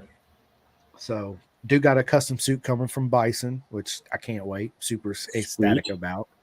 No, I know. What do you wear? I wear. Hold on. I gotta kill the spider. You sound like my wife right now. I gotta kill this spider. Sorry, buddy. It's You're more good. for my wife. If she's in here like packing boxes, she'll freak out. Oh yeah, I hear you on that. No, I wear Comet. Comment, nice. Yeah. There's does everybody want to wear like the fancy Bison or Alpine Star or whatever? Like, sure, but Comet, reached out to me years ago when I kind of first started riding and racing, and I like to try and be as loyal as possible as long as the gear's good, and they've been great to me. So they hooked me up with 2 suits when I first started, when I got my first real suit, started racing, and then for this last, the start of this season, they hooked me up with 2 new suits, identical, just when I scrape one of them up, I can get the other one going. But yeah, they've been great. I love their suits, and I've definitely crash tested every one of them I've had. So yeah, they've been good. I love the loyalty, man. The loyalty is everything. Me being in the military and you being in the military, that's you gotta be that's what my dad always said, dude, just you gotta be loyal, right? Yeah. And it speaks a lot of you as a person too, and them as a brand.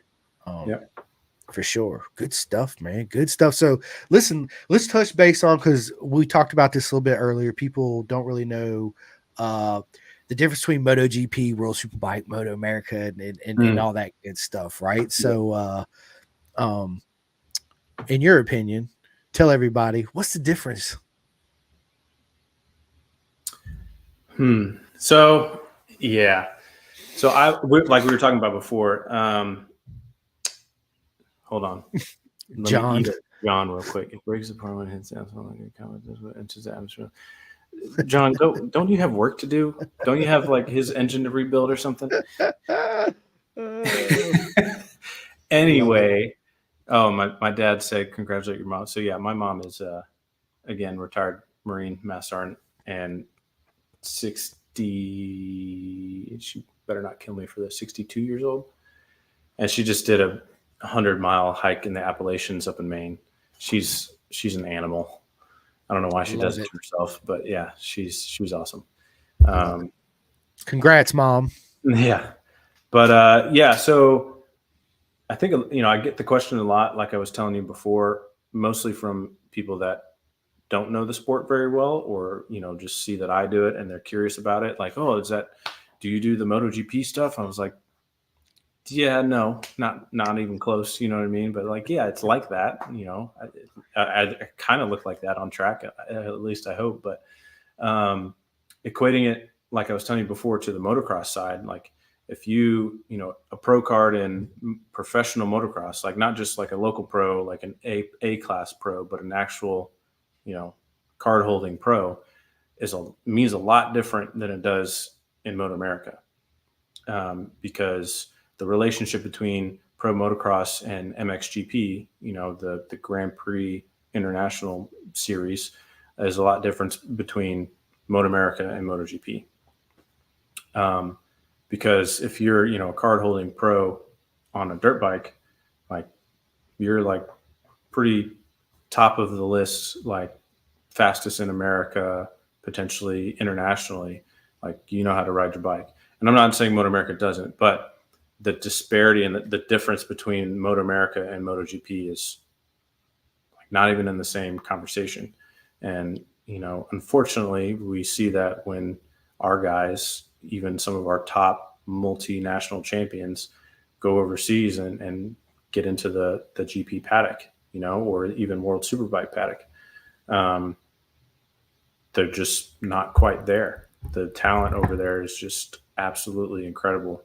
And I'm not saying that our guys aren't, they're the best we had to offer, at least at that given point in time, but they last a year or two and, they get chewed up and spit out, and it's a little bit disheartening to see, but it's also just goes to show the quality and the breadth that the sport has become, which is pretty cool, for motorcycling in general, that the sport has gotten that big, that it's that hard to get into. And it means that much more if you're even able to make the grid in one of those paddocks. But yeah, I think, there's such a wide spread between like a hooligan guy like me and even Superbike within Motor America, like even that, that competition and skill level is very, very wide. And you can see that even with me, like I'm a kind of middle of the pack ish super hooligan racer, technically a pro. Yeah, sure. But then I did super sport last year and absolutely got spanked, like I made the grid, I'm proud of that and I'll hold on to that for the rest of my life, but way far off of, being in the conversation of top 10 or, top 5 kind of thing. Those guys and girls are just on another level and they're going to go on to do really big and huge things. But I think the amount of work it takes to get to that point too is something worth talking about as well. Like most of those people, that's their life, at least where they're at right now. They put, their heart and soul, and that's what they eat, live, and breathe every day. And that's what it takes to get to that level. And, kudos to them. Like, but for kind of most people, like I have a day job, like this is my glorified hobby, so to speak. Just happen to be good enough to try and mix it in with these guys and girls. But, yeah, trying to find the time to put into it to be as competitive as possible while still making sure I can go to work the next day. Like that's a lot. And I know there's a lot of people in the paddock that have the same kind of thing going on. You got to find that balance between, potentially injuring yourself and, having a plan B, and keeping your program going. So it's definitely a battle, Yeah. John said, would like Jordan to comment about the difficulty of getting up to speed with the super short sessions the hooligan class has. We would all like to see the sessions lengthened to normal time. Yeah, so that was – I didn't know what to do. So to John's point, I didn't know what to do with all the time I had at Super Sport at COTA. I was like, this session's not over yet. I can go out and do some sweet. Like we had 30 minutes. It seemed like a lifetime. Like I came in the pits twice. I was like, where am I at? Okay, I have a sip of drink, blah, blah, blah. And it's like, if you blink twice too hard, the hooligan class session is over, And that's why it was so detrimental to my ridge time is, I sent the bike skidding down the road on the second lap of practice. It was my own dumb fault because, again, here I am, normal guy funding his own program. I ran Daytona rubber that had a track day on them in between Daytona and the ridge, just trying to save money and not put new tires on. And put my face on the ground, but there went my practice session. And then the next session I have is 15 minutes of qualifying one. Like, hey, you better go figure it out, and then my bike was bent up and not straight. And I did what I could just to put a time down. And then finally got the bike fixed for Q2. But at that point, like John's saying, I had a total of like maybe 15 laps on the track. That's it. So I think Moto America does a good job in having a wide breadth of classes to show for fans and everything and everybody's entertainment, but sometimes squeezing maybe a little bit too much into the days because, hooligans, like John's saying, we have 15-minute sessions. It's just not a lot of time to get anything done, especially if, you're talking about an exhibition class, which is essentially what Super Hooligans is. It's a bunch of guys that mostly have jobs and lives outside of racing. So it's hard for us to get to tracks and test our bikes and do a lot of the regular things that some of these other teams do. So we show up kind of underpowered and underprepared already. And then we have to go send it in a 15-minute session. Like, that's not a lot of time to adjust clickers, to, swap out spring rates, to try different gearing ratios. Like it would take a professional team to come in and like make those changes in the appropriate amount of time. But no, I have, and no offense, but I have a best friend and my dad and a cousin, like people that don't work on bikes regularly. So, and I can't pull my gloves off fast enough to do it myself, and put everything back on. And it's like, we got 10, 15 minutes to figure it out. So what do? I go out with the settings that I think are appropriate, and I just send it for as many laps as possible to get my time down. And then I work on the bike in the pit. It's the exact opposite of what you kind of should be doing to test things out appropriately, Yeah. So yeah, it's tough for the hooligans out there for sure, but it's fun. Such an awesome class. It is. But it'd be nice to have longer sessions for sure. Well, hopefully in the future, Moto America, I know you guys listen to this sometimes. We need longer sessions for sure. Yeah. Well, it's cool because 100%. the class is growing. We're just talking about the people that are in the class. So hopefully, kind of the clout and reputation that those guys and girls bring to the class, we're one of the more popular ones. I think just like the baggers, why are they popular? And, got to race in the MotoGP paddock last year or this year because people can identify with it. People ride baggers on the street, There's a much smaller community that rides Yamaha R1s and Gixxer 1000s on the street, but there's millions of people out there that run these 600-pound baggers around the track or around the streets. So yeah, they want to go out and see these things sliding their saddlebags on the ground. Like that's exciting. It's exciting for the hooligan class because there's 12 manufacturers out there, and there's all kinds of squids that, that are running little naked bike, crotch rocket torque monsters, twins. It's cool to see them ripping around because everyone has a buddy that has a 675 Daytona or one of the 8 versions of Duke that they make, or they run an Indian FTR. There's Harley Davidson Pan Americas, there's Aprilias, there's all kinds of bikes that are in our grid. So it appeals to a wide variety of people. I think that's why it's become a fairly popular class, which is cool to see. That, and I guess as far as not cost effective too, I'll say that. Yeah. Entering into the sport, and do you get asked this question quite often? Like, how much money do you make? Because you're a professional racer. Did you get asked that? Yeah, actually, it's funny.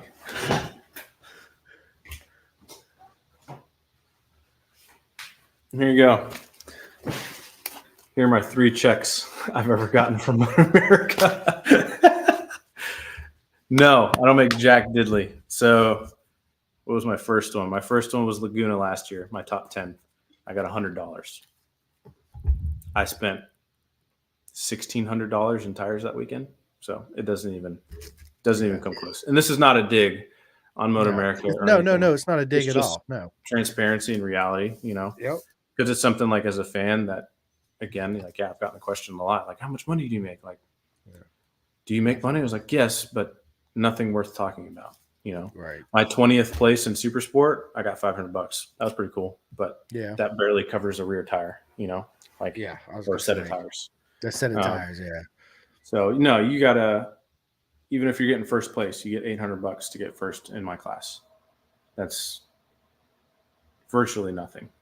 You got to be in super sport, super bike to start making thousands of dollars. And that's only for race wins, but that's not where the money is coming from. That's just from Moto America, cash paying points positions.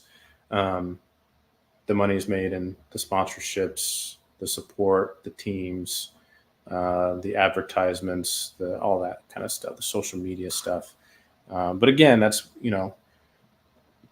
you're talking like close to a part-time, if not full-time job, if you want to fund your program solely from those different avenues. And someone like me anyway, like if I worked harder, sure, you can always work harder, but I have a full-time job. I have a family. I have 2 kids. I'm about to move across the country. Like I'm in the Marine Corps. I've got my own stuff going on. I don't have time to be a social media phenom, to put myself out there and create all these different revenues and income streams to support what is just a really fun, big hobby that I've gotten into, Thanks So I to try to you, do what I Ryan. can for my sponsors and represent them. And like, I have a little Instagram account, I have a little YouTube, but it's like, it's tough to do all that on top of everything else. No, it is, especially. I mean, it's hard on me. That's social media is such a big thing of part of what I do. So it's like, Yeah. I've learned to cut it off. I'm like, okay, that's it. This is my last one today, and blah blah, Yeah. all that good stuff. Yeah. But I want to touch base real quick back on what we were talking about, Moto America and Moto GP and all that. Like I see, as far as us getting into Moto GP, we lack the infrastructure that they have in place for young and up and talented kids coming in. And plus, on top of that, they're on proper GP machines, even at a young age. They're not on production bikes. So it's when we do go over there, we make it in MotoGP. I mean, look, Joe Roberts, he's an absolute legend, but it took him 6 seasons to get to where he's at on a regular basis. It's just a different atmosphere, completely different style of racing. And let's say, like you, Jordan, you're used to your production bikes. We put you on a proper Moto 2 bike. The same feeling that you try to generate on a bike setup is not even going to be nowhere close on this GP2 bike, right? It's going to be completely different. So you get lost, and it's all a mental head game. And I would love to see some type of better infrastructure as far as to getting us over there to MotoGP. I got off topic a little bit there, but No, you're good. That's a good point, and I think we're starting to head in that direction. If I remember correctly, Wayne Rainey, he just implemented next year.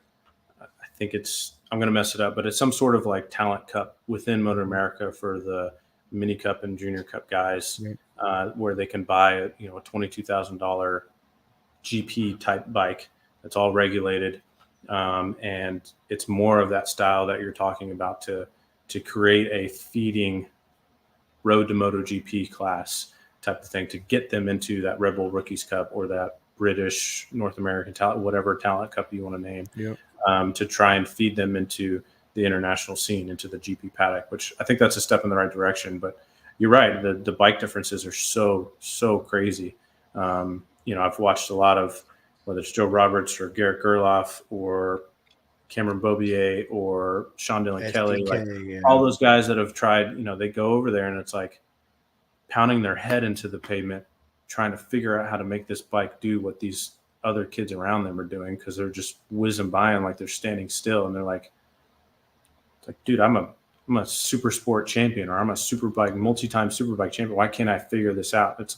You just have to ride the bike different, and you have to listen to your crew chiefs and mechanics, or, past racers that are telling you how to ride the bike, and you're being frustrated or stubborn and not listening to them. And then finally you do some of the things that they're saying, and you're like, oh, that's how you can't ride the bike like you do your production superbike. It just won't work. Like, they're different machines, and there's usually different rubber, whether it's Pirelli or Michelin or whatever, than like the Dunlops that we ride. It takes there's a steep learning curve, like you were saying, to get to that level and to be competitive. So I think that's why we've seen Bobier and Sean Dillon Kelly, like they go and they come back. Really it's Joe Roberts, I think, and Garrett Gerloff World Superbike, yeah. and World Superbike, right, that have kind of stuck to it and are doing really well. But I think that just points to the difficulty and, like you said, the lack of infrastructure that we have here, where we can't just transfer our guys over there and they hit the ground running. Like it takes time, and unfortunately, because the competition is that stiff over there, you don't have the time. Those teams, there's millions of dollars flying around, and they can't sit there and wait on, no matter how talented they are, they can't wait on a racer to figure it out for a few years. Yeah. The sponsorships that are paying them are not going to allow that. They don't allow that. So unless you're that Italian or Spaniard that, grew up racing these crazy bikes and, we're kind of in that pipeline that we don't have, it's pretty tough for the Americans to punch through that ceiling. 110%. Yeah. So there's a lot of differences, both in bikes, manufacturers, tires, money, infrastructure, all of that between Moto America, MotoGP, and everything in between. Yeah. 100%. That's what I tell you about MotoGP is like F1 of racing. It's the pinnacle of the sport, right? You want to be a true world champion, you got to be MotoGP or F1, not Indy, not all the other little race car organizations leading up to them. You want to be the champion, it's F1. To where this is how I also explain to people, MotoGP is the pinnacle, which means it's the only motorcycle racing that we have that is non-production based. They're all prototypes. Every other form of motorcycle racing we have are based on production bikes that mean you can go out and buy, dump $120,000 into it. Now I got the same bike Jake Gagne's got, right? But then they have one that's called World Superbike. World Superbike is where you got the best riders from all the other countries that go to that one series, and that's the true World Superbike champion. And then you have all the filter smaller ones like Moto America, Canadian, Japan, ASBK, yada yada yada. The list goes on. The IDM in Germany. And that's what drew me so much to World Superbike. It's like because they're wrong way again. They're running a base version of my R1 that I know and love, and I know it's based on that bike. Whereas MotoGP, like it barely looks, the M1 barely looks like an R1, and I know there's virtually zero similarities between it because it's a prototyped bike, But I know that technology eventually filters down. Like this 2023 R1 has the same electronics that Rossi's M1 did back in 2006. That I can change all the same settings, but he could change them for every corner of every track that he went to, that kind of thing. So it takes a long time for that stuff to get filtered down, but like the level that MotoGP is at is just not, it's, unobtainium or whatever you want to call it. Whereas World Superbike's a lot more, you can relate to it a lot more. But again, it's not the pinnacle. There's some wildly fast guys there, and there's a lot of past MotoGP guys, whether it's Scott Redding, Alvaro Bautista, name your ex-MotoGP rider. That a lot of them go back to World Superbike to continue their careers on, or potentially get a GP spot in the future. But MotoGP is it's difficult. That's a whole other conversation. No, it is. It really is. And I find that when MotoGP riders do take their World Superbike ride, man, they're good at it, right? It's easier. It's easier for a MotoGP guy or girl, which I'd love to see women in MotoGP too eventually, transition into what I call a soft production chassis on a sports bike, where it's way more difficult for. I take Jordan, we'll go over here, like I said, put him on a Moto2 machine. You pull back in and be like, dude, I have no idea. What to do with it. I can't even ride this thing. Like it's I have no feeling at all, front or rear. No matter how hard I push it, how hard I brake to load the front tire, I have nothing. Like it's nothing. Yeah. And that's, my numbers are probably a little off, but I think they're close. Like a Jake Gagne Superbike. Like you said, we could probably build one for $1 to $150,000. right? That's probably ballpark what they're at. World Superbike, they're like 200-300 grand ish. All the R&D and stuff they put into those bikes. MotoGP, those are like pretty sure they're $1 million machines each. For sure. And it's just you can't replicate it at all, not even close. Nope. So it's just Not a even different with level of riding. it is. Even if you can afford a Desmo Sedici, which they don't make no more, it's nothing like the MotoGP bike was back in 05, 06. No. Are the Honda, what is it, the RCV 212 for the street or whatever? Whatever. I seen one of those at Peter Hickman's Performance when I was in the UK. Guy had one there, and it was absolute. I got pictures of it on my phone. I was like, "Holy shit, are you kidding me? That's a freaking no way!" No. Yeah. And I even asked the guy, I said, "Can I just touch it?" He's like, "You can sit on it." I said, "I don't want to sit on it, man. I do, but I'm not trying to scratch her. I'm not trying to. No, I just want to touch her. Can I just touch her?" He's like, "Yeah." I was like, "Ooh, girl, you so beautiful." Well, even now you can, like, I know Pata Yamaha in the World Superbike, they came out with a Johnny Ray replica, and you I think can it's like buy 165 grand. No, 65. No, oh, Yeah. it's only 65. Well, only, but yeah, 65. Yeah. But it comes with I think the same, but the lower slung swing arm and like all the bits. It's essentially not exactly what Johnny Ray has, of course, but it's got a lot of the bits and pieces on it. Yeah. Trevor says, "What is up, Trevor?" He's a good friend of mine. He races in Moto America too. He says 7 million best bikes can make to the rules. Not that money can buy, but man can make to the rules. No, it's absolutely ridiculous. To me, man, I love MotoGP, but I have this love-hate relationship with MotoGP right now, personally. This is me, I personally feel. I feel like the sport's getting to the point to where it's F1. It's the engineer sport. Now the bikes are so good with all this electronic bullshit that we have on them, ride height, the bike automatically lowering out of the corners, that you could take a Moto 3 rider or even somebody from our paddock, stick them on a Moto GP machine and give them 6 months and they can ride the shit out of it because they just pin it and it just does what it does, right? I would love to see them step back some, get rid of the arrow. If they do, they're going to make it smaller. I get it, right? But the rod height, the all that, man, they need to do away with all that crap. Put it back into the rider's hands. I think that's what they're doing. The 27 rules or whatever. So smaller displacement bike.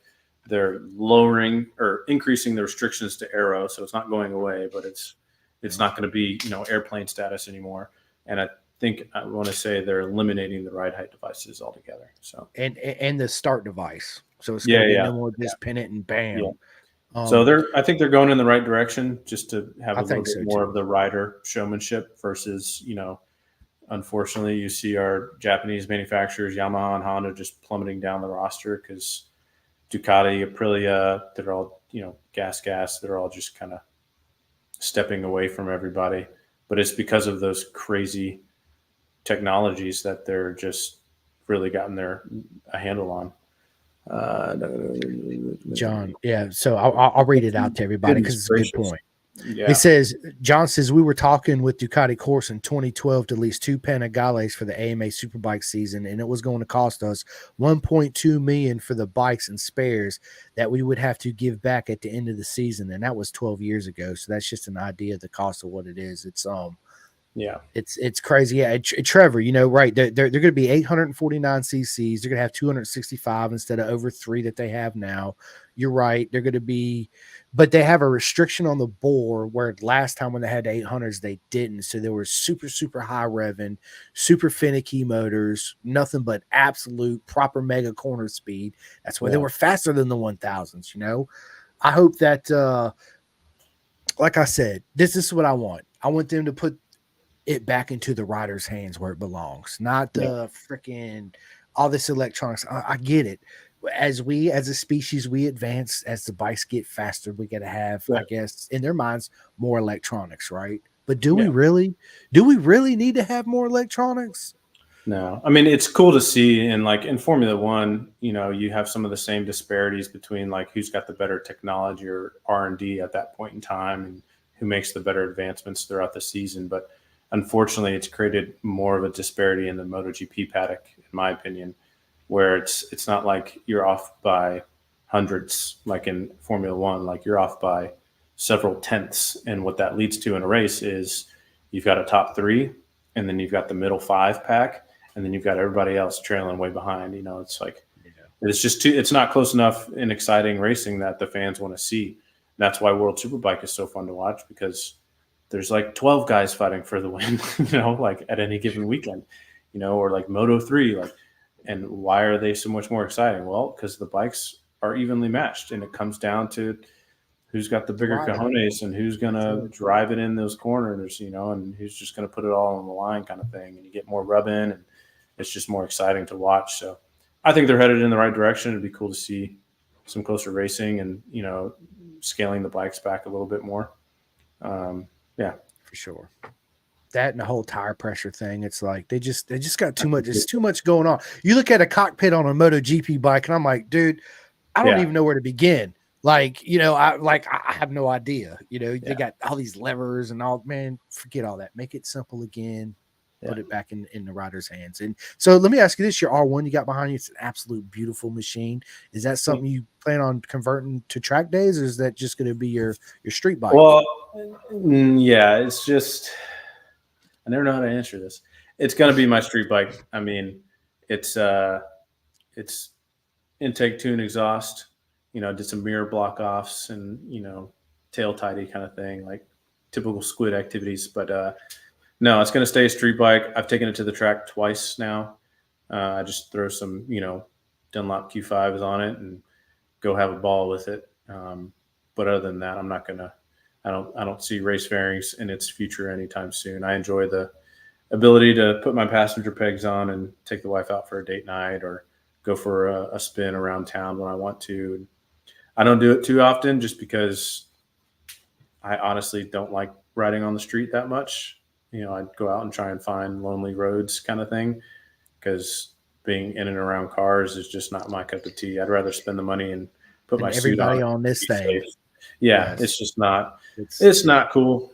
It's not cool. No. And it's not worth it to me.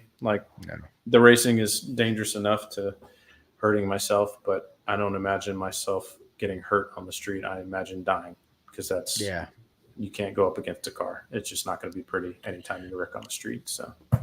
That's a fact. This is a fact. John says the 800s will have 300 horsepower. The 1000cc bikes have over 340 plus, which is absolutely insane. And yes, John, you're right. Direct ejection and pneumatic valves are beautiful things. 110%. Trevor, absolutely, I have, man. I know they're not. They are. It's a damn Nintendo. Even the super bikes, Jake Gagne and all of them. It is, but. You show both cockpits side by side. You're like, bro, dude, even my stock R1 has got so many different modes and things that I can change, and slide control, launch control, wheelie control. Yeah. It's cool, but it's I've always loved my first bike, my 05 Honda, that had a brake lever and a clutch lever and an on button. That's it. That's it. No quick shifter, no auto blip, no traction control, just no slipper clutch. Yeah, it's good. Yeah, no slipper clutch. Man, I've got some old race videos of just skidding into turns. Nobody knows about that no more. Matching the blipping the throttle for the RPMs. And matching it up. They don't do that. It's all auto blip, like you said. You just bang it down and it's bomb, bomb, bomb, bomb, bomb, and it does, which sounds good as shit. I ain't gonna lie, because it sounds really good. Yeah. Trevor, yes, I'm about that too. I'm about parking lot pimping and roll racing.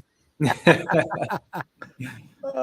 is awesome. Well, listen, man, dude, we're almost 2 hours into this podcast. It's been a mega proper time. You guys stay tuned, because we're definitely gonna have a part 2 with my man Jordan. But before we get off here, and before I let Jordan give all his shout outs, man, I want to get in my favorite part of the interview, which is, of course, it's road racing too, but I want to know you on a more personal of a level. Okay.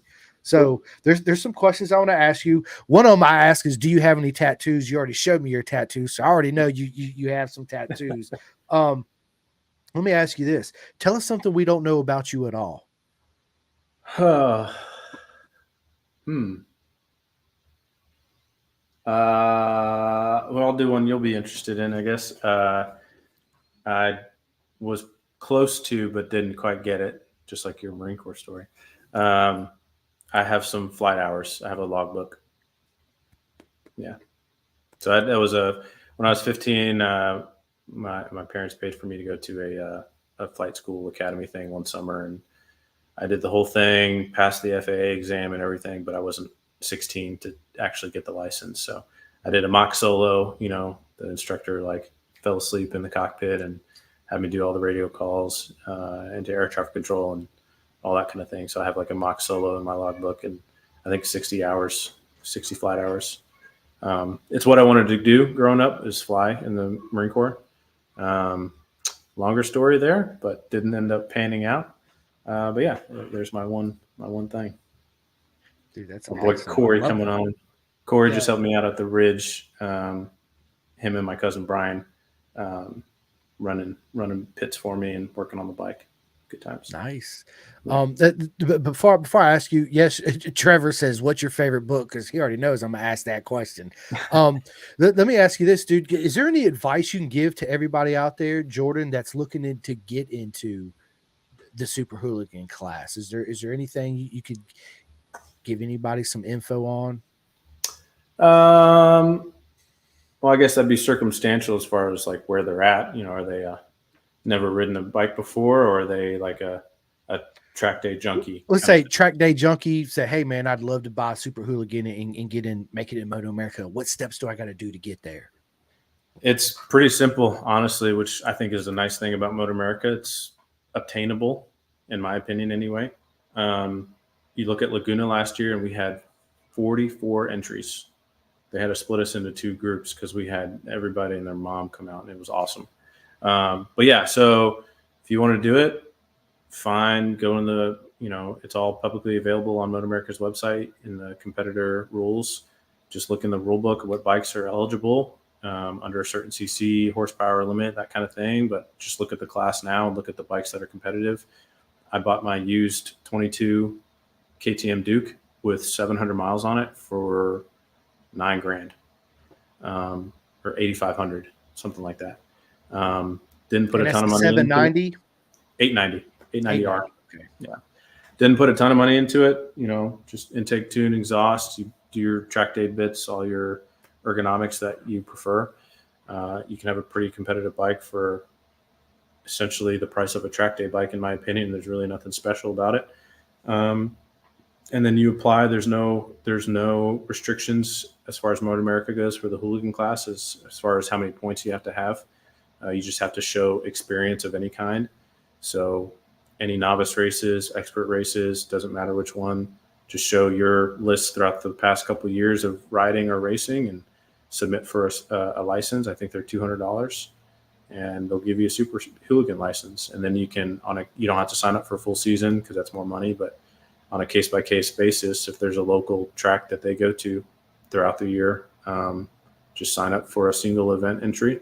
I think it's $200 or $400 for the race entry, and that gets you practice, quali 1, quali 2, and if you make the cut, based off the leader's lap time, it's usually 110% or 115%, 18%, something like that. But if you're close enough on time, then you make the big show and do race 1, race 2, and have a good old time. That's it. Have a proper mega time. Bring some money for tires. Bring some money for tires, yeah, because they are not cheap. They are not cheap for sure. No. What's your worst habit? Who do we have tuning in right now? My worst habit is chewing tobacco. Okay. I used to smoke cigarettes. I've gotten better, but it's still with me. But yeah, it's okay. Everybody's got their own little internal battle. I have mine. So yeah, for sure. Let me ask you this, dude. If you can invite any 3 people to a track day, it could be Valentino Rossi, it could be movie stars, it could be your friends, it could be dead or alive people, right? What 3 people you bring into your track day? I bring my brother. The one I was talking about, he's wicked on a dirt bike. That's still a dream that I will make happen soon. But yeah, I brought him out to he was over at my place when we lived in North Carolina, and I put my suit on him, and he strapped his leg over my Honda, and same thing as me. He was dragging me in parking lot in 5 minutes. So never having ridden a street bike like that. So it'd be cool to do a track day with him. Valentino Rossi, of course. And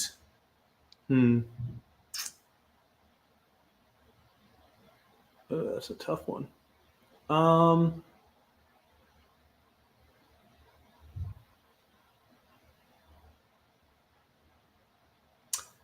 I don't think I've met him in person, but like I follow all of his stuff and his vlogs. It'd be cool to go out with Garrett Gerloff.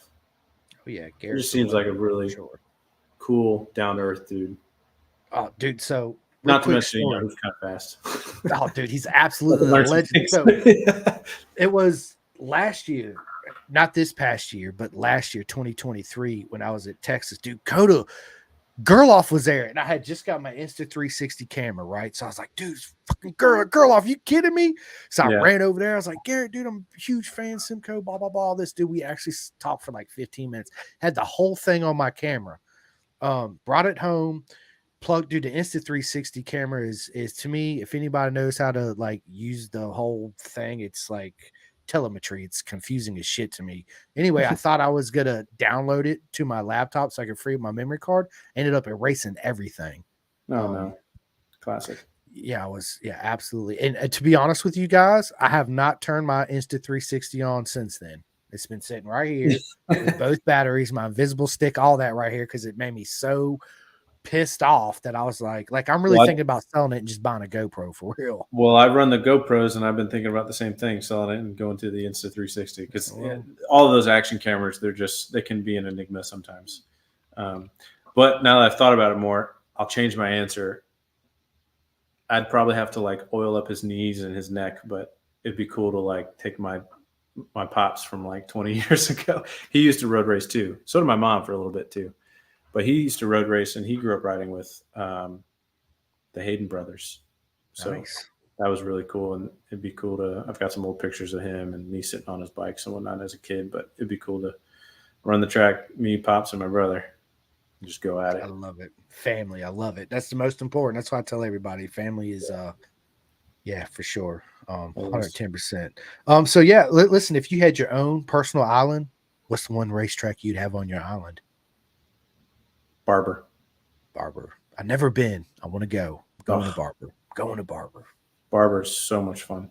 That's what everybody says. I can't wait. I will go, and I will make it.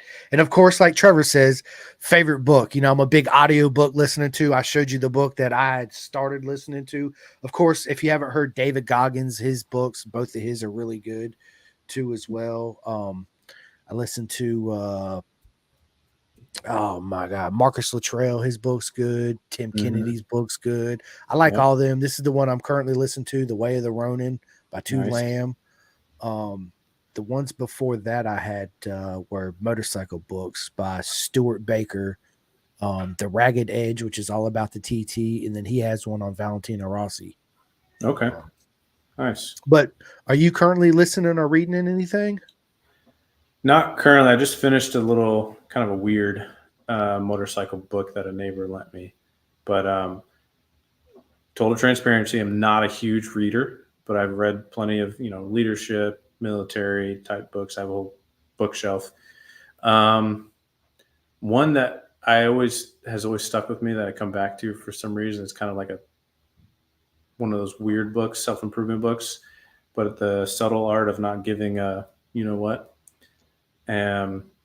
I don't know. It's been something since about like 2014. I had some life-changing moments, but it's kind of been like a mantra that I've kind of lived my life by.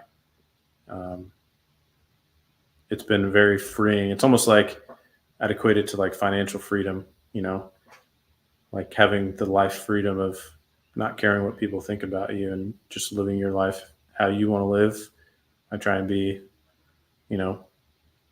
a good man, a good husband, a good father, and, faithful and all of those good things. But, aside from that, like I live my life how I want to and by my own rules, and blessed with the parents that I have that raised me, and just trying to carry it on and instill the same kind of values and principles in my own two kids. So It's a lot easier going through life when you're not constantly worried about people's perception of you. Yeah, that was one of the hardest things for me to let go growing up too, because I was always the new kid. Always the fucking new kid. Excuse me for my language. Yeah, always the new kid. Okay. I grew up in the Navy, so obviously I cussed a lot. I grew around fighter pilots my whole life, so I was cussing at a young age. And yeah, it's I learned to it's either gonna beat me up, I'm gonna let it go and just do me. And if you want to be my friend, cool. If not, hey, it's your loss, right? Yeah. For sure. Well, it's something that I was a company commander in my last job, but it's like one of my leadership tenets was being able to identify what is within and outside of your control. Like you work 110%, give everything you have to the things that are within your control. But anything that's outside of your control, it's not worth your time or effort worrying about it. It's not worth the stress, anxiety, whatever. That's 100%. Keep moving. Keep it trucking, baby. Yeah, but this is one of the physical books that I am reading. It was sent to me by my good mate, Andy Ibbott. He's an absolute legend out there in the UK. Nice. If you guys don't know who Andy Ibbott is, you guys need to go look him up. He actually was a teacher of Valentina Rossi. He actually showed Valentina Rossi around the track a time or two, and a rider coach for him. For sure. But this one right here it's just a MotoGP manual of track riding skills. So it's in depth, all about, what they do best, which is freaking go fast and drag everything under the sun. Right. I mean, that's what it is. Jordan is glad to call him a friend. Absolutely. John, I'm glad to call you a friend too, man. Thanks, John. And Jordan too as well. Yeah, absolutely. So let me ask you this: music. It's such a broad question, right? Everybody's, I listen to it. Depends on what mood I am, but this is the question I have as far as music. If you pulled up your phone right now, what song is on it right now?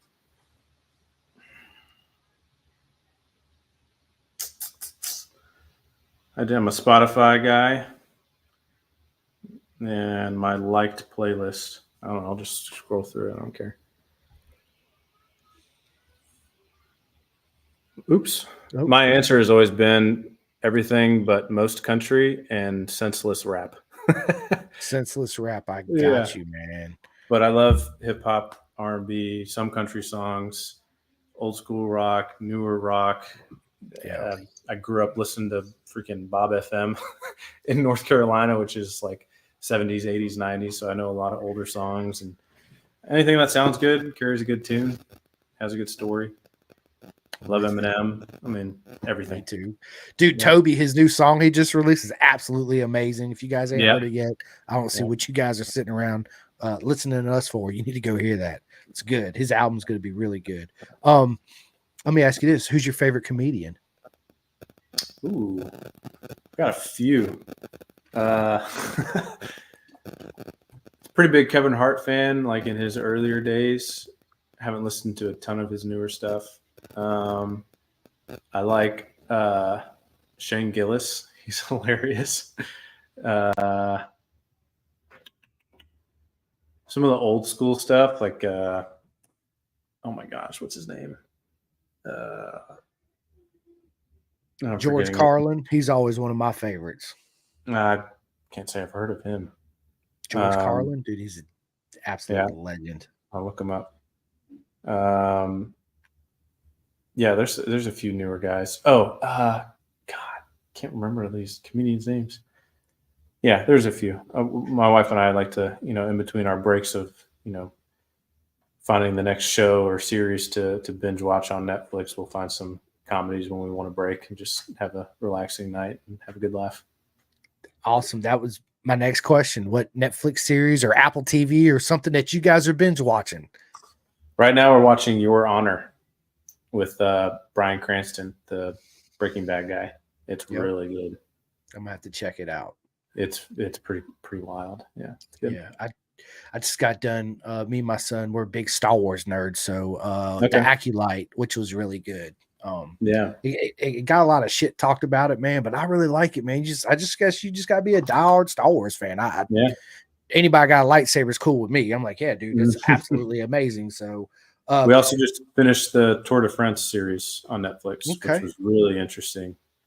Talk about some freaks of nature, world-class athletes. Those guys are nuts. They are absolutely. They push it to the absolute limit day in and day out for sure. Yeah. So let me ask you this: are you a Star Wars fan or a Star Trek fan? Neither. Neither. All right. How about this? DC or Marvel? Both. Okay. I watched Star Wars for the first time on ship on my last deployment in 2021. Nice. Did you like it? Yeah, it was good. I just didn't grow up watching it, so I didn't know anything about it. So I don't have anything bad about it, but yeah. I did. So my favorite movie, all-time favorite movie growing up is Top Gun, of course, because that's what my dad did in the Navy. And I remember him taking me to the movie theater when it come out to watch it. So what is your all-time kid movie growing up favorite movie? Rush, dude, that's a good movie too. Yeah, absolutely good, man. Rush or a little bit older, Days of Thunder is classic. Dude, Days of Thunder is Cold Trickle, baby. Yeah. Yeah, Cold Trickle with the mellow yellow car. Come on, man. Amazing that was what you can learn on ESPN. That's how I felt going up to Motor America for the first time. I was like, I watched enough of it. I got this. I love it, dude. I love it, dude. It's such a good movie. Days of Thunder. That's what yep, absolutely. Let me ask you this: food wise, what's your like? I love, again, it's one of those broad questions because I love Thai food, Greek food, Indian food. What would be your one go to, like your absolute favorite meal? Pizza. Do you eat pineapple on pizza? Absolutely not. It does not belong on pizza. I like pineapple on pizza, and yes, it does. Let's have a debate. No, I'm just can't joking. be friends. That sucks. Yeah. Oh, come on, man. That's messed up, man. Just because I like pineapple on pizza. Yeah. Oh, that's hilarious. He said, "Nope, we're not friends no more." We were until you said that. That's canceled, and you're not getting a sticker. No, absolutely not, or a poster. So you keep that pineapple over there. Oh, that's good stuff, man. I love it. So let me ask you this: celebrity crush. Who's your celebrity crush?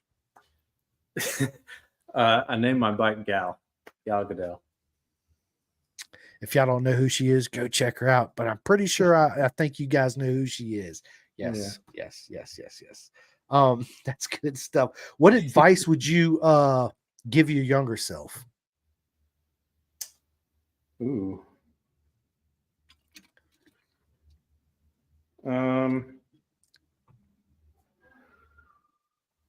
Honestly, I mean, there's some like not fun things I went through, but I don't know if I would change any of it, to be honest with you, or give myself advice.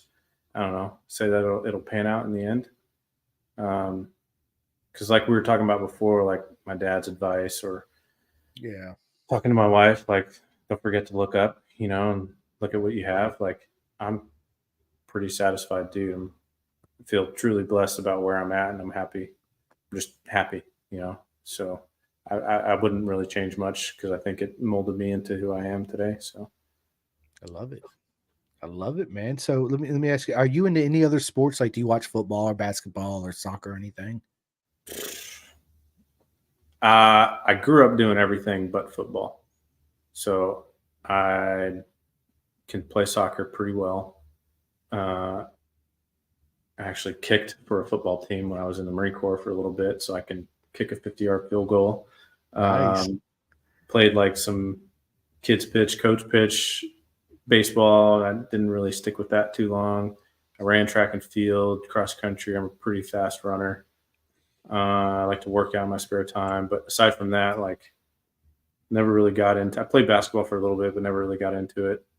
I'll watch football. I understand the game, but I'm not like I don't have like a team.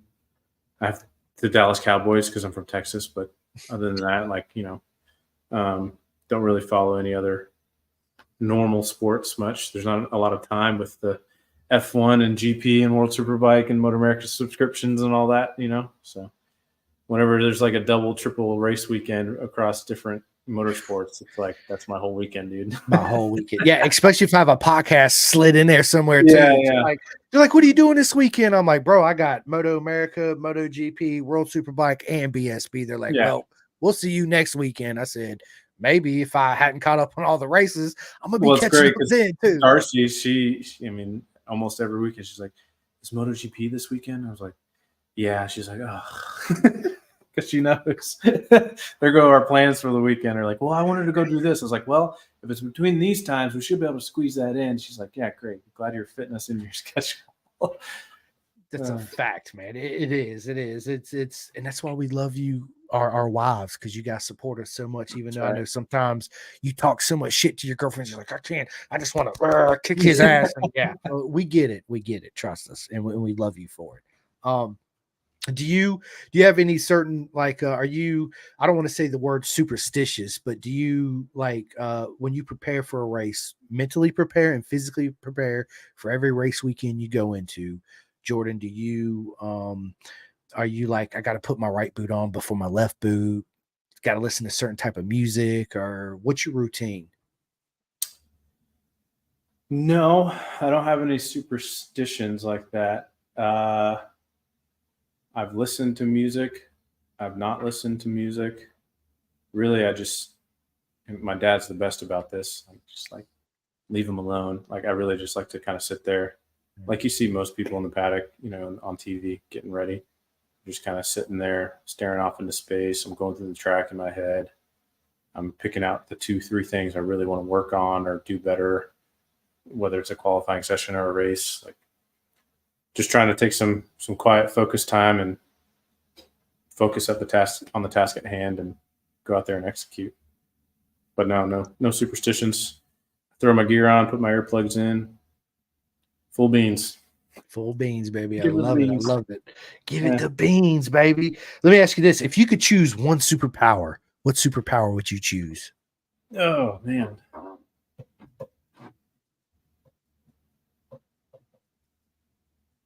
That's a tough one. There's a lot of good ones out there.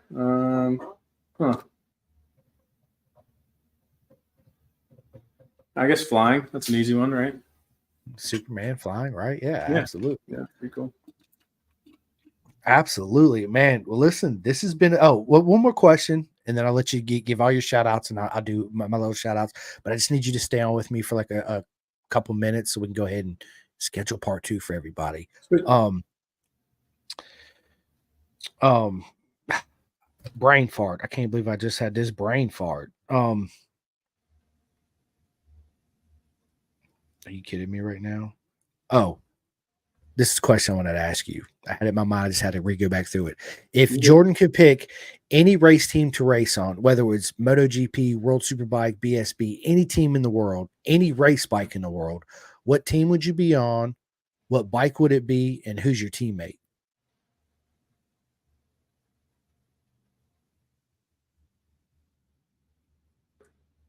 It seems kind of cliche, but attack Yamaha, Jake Gagne. So Jake came by our pits a couple times at the Ridge, and you're just talking about a normal, down to earth, good dude. That's he's the man. He is. One last question: what's for dinner? What's for dinner? Yeah, what's for dinner tonight? Something microwavable, dude. Like, I just packed our entire kitchen yesterday, so we've got no plates, pans, or anything. We're on paper and plastic right now. Oh, man, dude, we should get you some chef eats in the house then. Dude, I've been meaning to reach out to him. We've been friends on Facebook for a while. Bro, absolutely amazing. With all the moving around and stuff we've been doing, and of course all the traveling for Moto America. I could definitely use some chef eats. Yeah, dude. Listen, I've had it. He's a good friend of mine too, Jeff. That's who I'm talking about. Jeff serving people, chef eats. It's absolutely amazing. I've had Fresh and Lean. I've had what's the other one? You get Fresh Home Fresh, or whatever it is. I've tried several of them, and hands down, bar none, Chef Eats is absolutely the best. Because you get chicken and steak, you're like, dude, this is gonna be absolutely dry and rubbery. And it's not, dude. Listen, it's some of the best stuff in the world.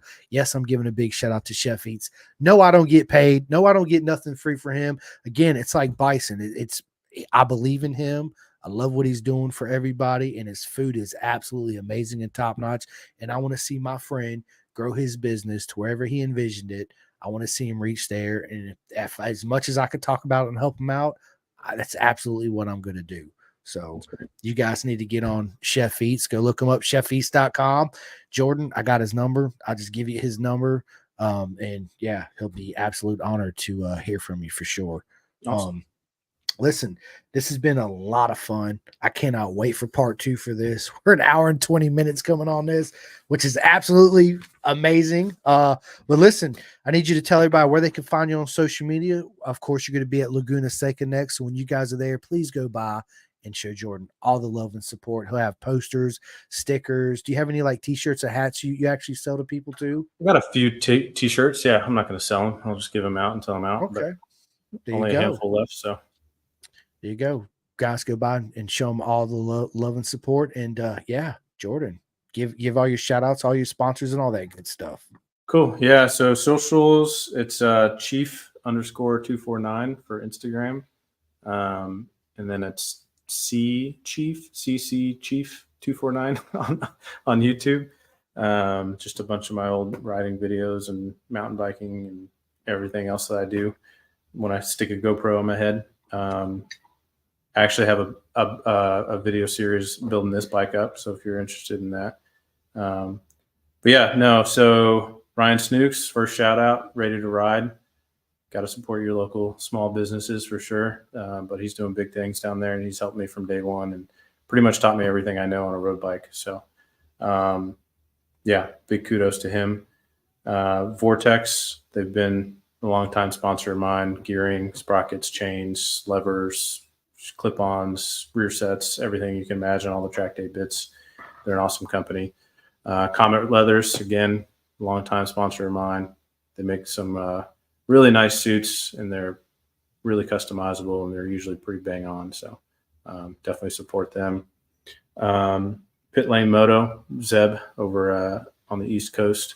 He's been hooking me up every year, longtime sponsor, always gets me the stuff I need. He just got me a pair of brand new boots I needed at the Ridge this past weekend, last minute, shipped straight to the track. So he's a legend. Moto D Racing, they've helped me out. They're a newer sponsor for me this past race season, but they make everything under the sun, tire warmers, stands, mats, all kinds of crazy stuff, Bonamici rear sets that are on my bike. Yeah, they've got a ton of really good stuff. Am I missing anybody? That would be embarrassing. I actually have Moto D tire warmers and their front and rear stands, and they're absolutely amazing. So yeah, for sure. Yeah, I've been running Moto D warmers since I started. Since I put slicks on my bike. They came recommendation from Ryan, of course, and yeah, they're an awesome company. But yeah, that's all my sponsors. Small little program, just trying to make it work and go out there and have fun and mix it up with the big dogs. But absolutely, yeah, I really appreciate you having me on, Chris. This has been really cool, different for me, but yeah, hopefully it was interesting for those that tuned in. Appreciate all the questions and whatnot, and we're gonna keep giving her the beans, give her the juice the rest of the season, and see how we can end up. Absolutely. Listen, again, the honor's all mine. Believe me, it is. Absolutely, it is. Before we end this, of course, I gotta give my shout outs.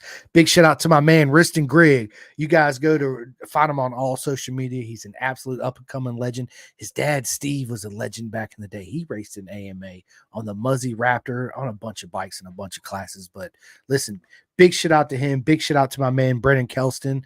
That's going to be racing number 44 out there at Laguna Seca this weekend coming up. So you guys, if you guys are out there, please stop by, say hello to Brennan. It means a lot. All the love and support helps, even if it's just a little bit. Trust me, it goes a long way. My mates race this weekend in BSB. Congratulations to all my mates. I'm proud of every single one of you guys. Big shout out to my man Juju Carrera from 13th to 3rd in the British Talent Cup this weekend. You're an absolute legend. Big shout out to my man Tate at 64 Degree Racing. He's an absolute legend too. He has some of the best undersuits you can buy on the market. So go to 64 Degree Racing, you get them custom made. 2-piece, 1-piece, whatever. They're absolutely amazing. Of course, big shout out to RTR and my man Ryan Snooks, right? Big shout out to Bison. Listen, I love what they're doing for the sport. They are absolutely amazing people. Big shout out to RD Racing, my man Jake Marsh out there in BSB. He's an absolute up and coming legend out there. Big shout out to the Clothing Kings. You guys can go to clothingking.co.uk out there in the UK and get all your Pin to Gas merch. Big shout out to Flying Eyes Optics. Check these out, Jordan. So these sunglasses, man, I can turn my camera here. I got like, I don't know, 13 pairs of Oakleys, Costas, Maui Gems, all that, right? But these sunglasses right here, they're made in Austin, Texas, assembled in Austin, Texas, okay? Cool. They are actually made to be worn underneath your motorcycle helmet. I know there's plenty of people out there that even road race, track day junkies that wear sunglasses underneath their helmets, right? Anytime you wear your sunglasses underneath your helmet, it creates pressure points on your head and that causes headaches and all that. These are the lightest. This is again not a paid advertisement. I met the guy Grant. I got a discount code for everybody, but these are amazing. I've turned several of my friends onto them so far. They're the lightest sunglasses I've ever, dude. You wait till I see it Mid Ohio. I'll have them with you. I'll say, here, Jordan, take them, wear them for the day. I'll get them back for you tomorrow. I got a couple more. Tell me what you think. And I guarantee you're going to be like, dude, these are absolutely amazing. So Cool. Big shout out to the Flying Eyes Optics. You guys can go to flyingeyesoptics.com, use the discount code PIN2GAS10 and get 10% off. I already said my man Chef Eats. You guys, I don't know what you guys are waiting on. Go sign up for Chef Eats. Absolutely some of the best amazing food you can get in the world. Big shout out to SFL Mini GP. They're having nothing but legends come out of there, out of South Florida. Michael Carrera, absolutely amazing. If you have a young kid that wants to get into just learning how to ride, SFL Mini is the place. If you're 60, 70 years old, always had aspirations of dragging the knees, SFL Mini GP, they're for everybody. And you don't need, this is cool. It's a no bullshit policy. It means all you got to do is show up. They provide the bikes, the leathers, the gloves, the boots, all that. You don't even need to have your own gear. And trust me, it'll be the most fun you ever have. Big shout out to my man BSB Barmy Army out there in the UK. They have a rider support fund, which is absolutely proper mega. Go look them up. BSB, go support the riders out there too. And have you heard of Vet2Track, Jordan? Vet2Track? Vet2Track. He's a good buddy of mine, Jim Whitman, where he's a former military guy too, and he has a program where people that going through PSTD and all that can get together, and he brings them to the racetrack and puts them on teams, and like several of them help Nolan Lampkin out sometimes, and it's absolutely amazing program. So you should go check it out, Vet2Track. So if I got any vets out there that wants any info on me, trust me, Jim is absolutely amazing. Every time I see him, it's nothing but love and hugs. He actually gave me a t-shirt and I wear it all the time. As you can tell, it was real close to me. Vet2Track. This is it right here. His program he does for all the vets out there. It don't matter if you're a vet, look them up. Absolutely amazing people with like-minded people that wants to achieve the same goals, and they'll help you out. And it's simply an amazing program. So you guys should go check them out. And I think that's it for me. If I missed anybody or forgot anybody, it's nothing but love. I just want to say big thank you to everybody that watches this podcast and that watched it live. If you guys hadn't had a chance, please go to my YouTube channel, click that like and subscribe button. That's all I ask. And yeah, thank you guys so much for tuning in. Jordan, absolute honor. And I'm gonna leave the last thing to you, Jordan. Is there anything you want to tell everybody before we end this podcast? Not in particular, just thanks for tuning in. If you have aspirations out there to make it to Moto America, whether it's the hooligan class or otherwise, it's definitely not impossible. I mean, I did it. I consider myself a pretty normal dude. Just put your mind to it, find people that are faster than you at the track days and talk to them, learn all you can from them.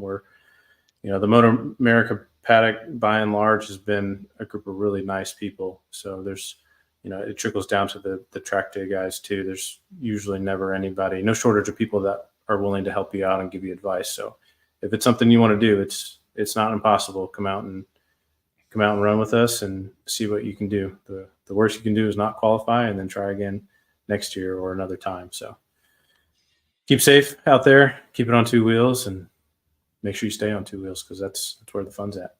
That's it. You guys heard it. Last words from Jordan. Until next time. See you guys. Later. All right.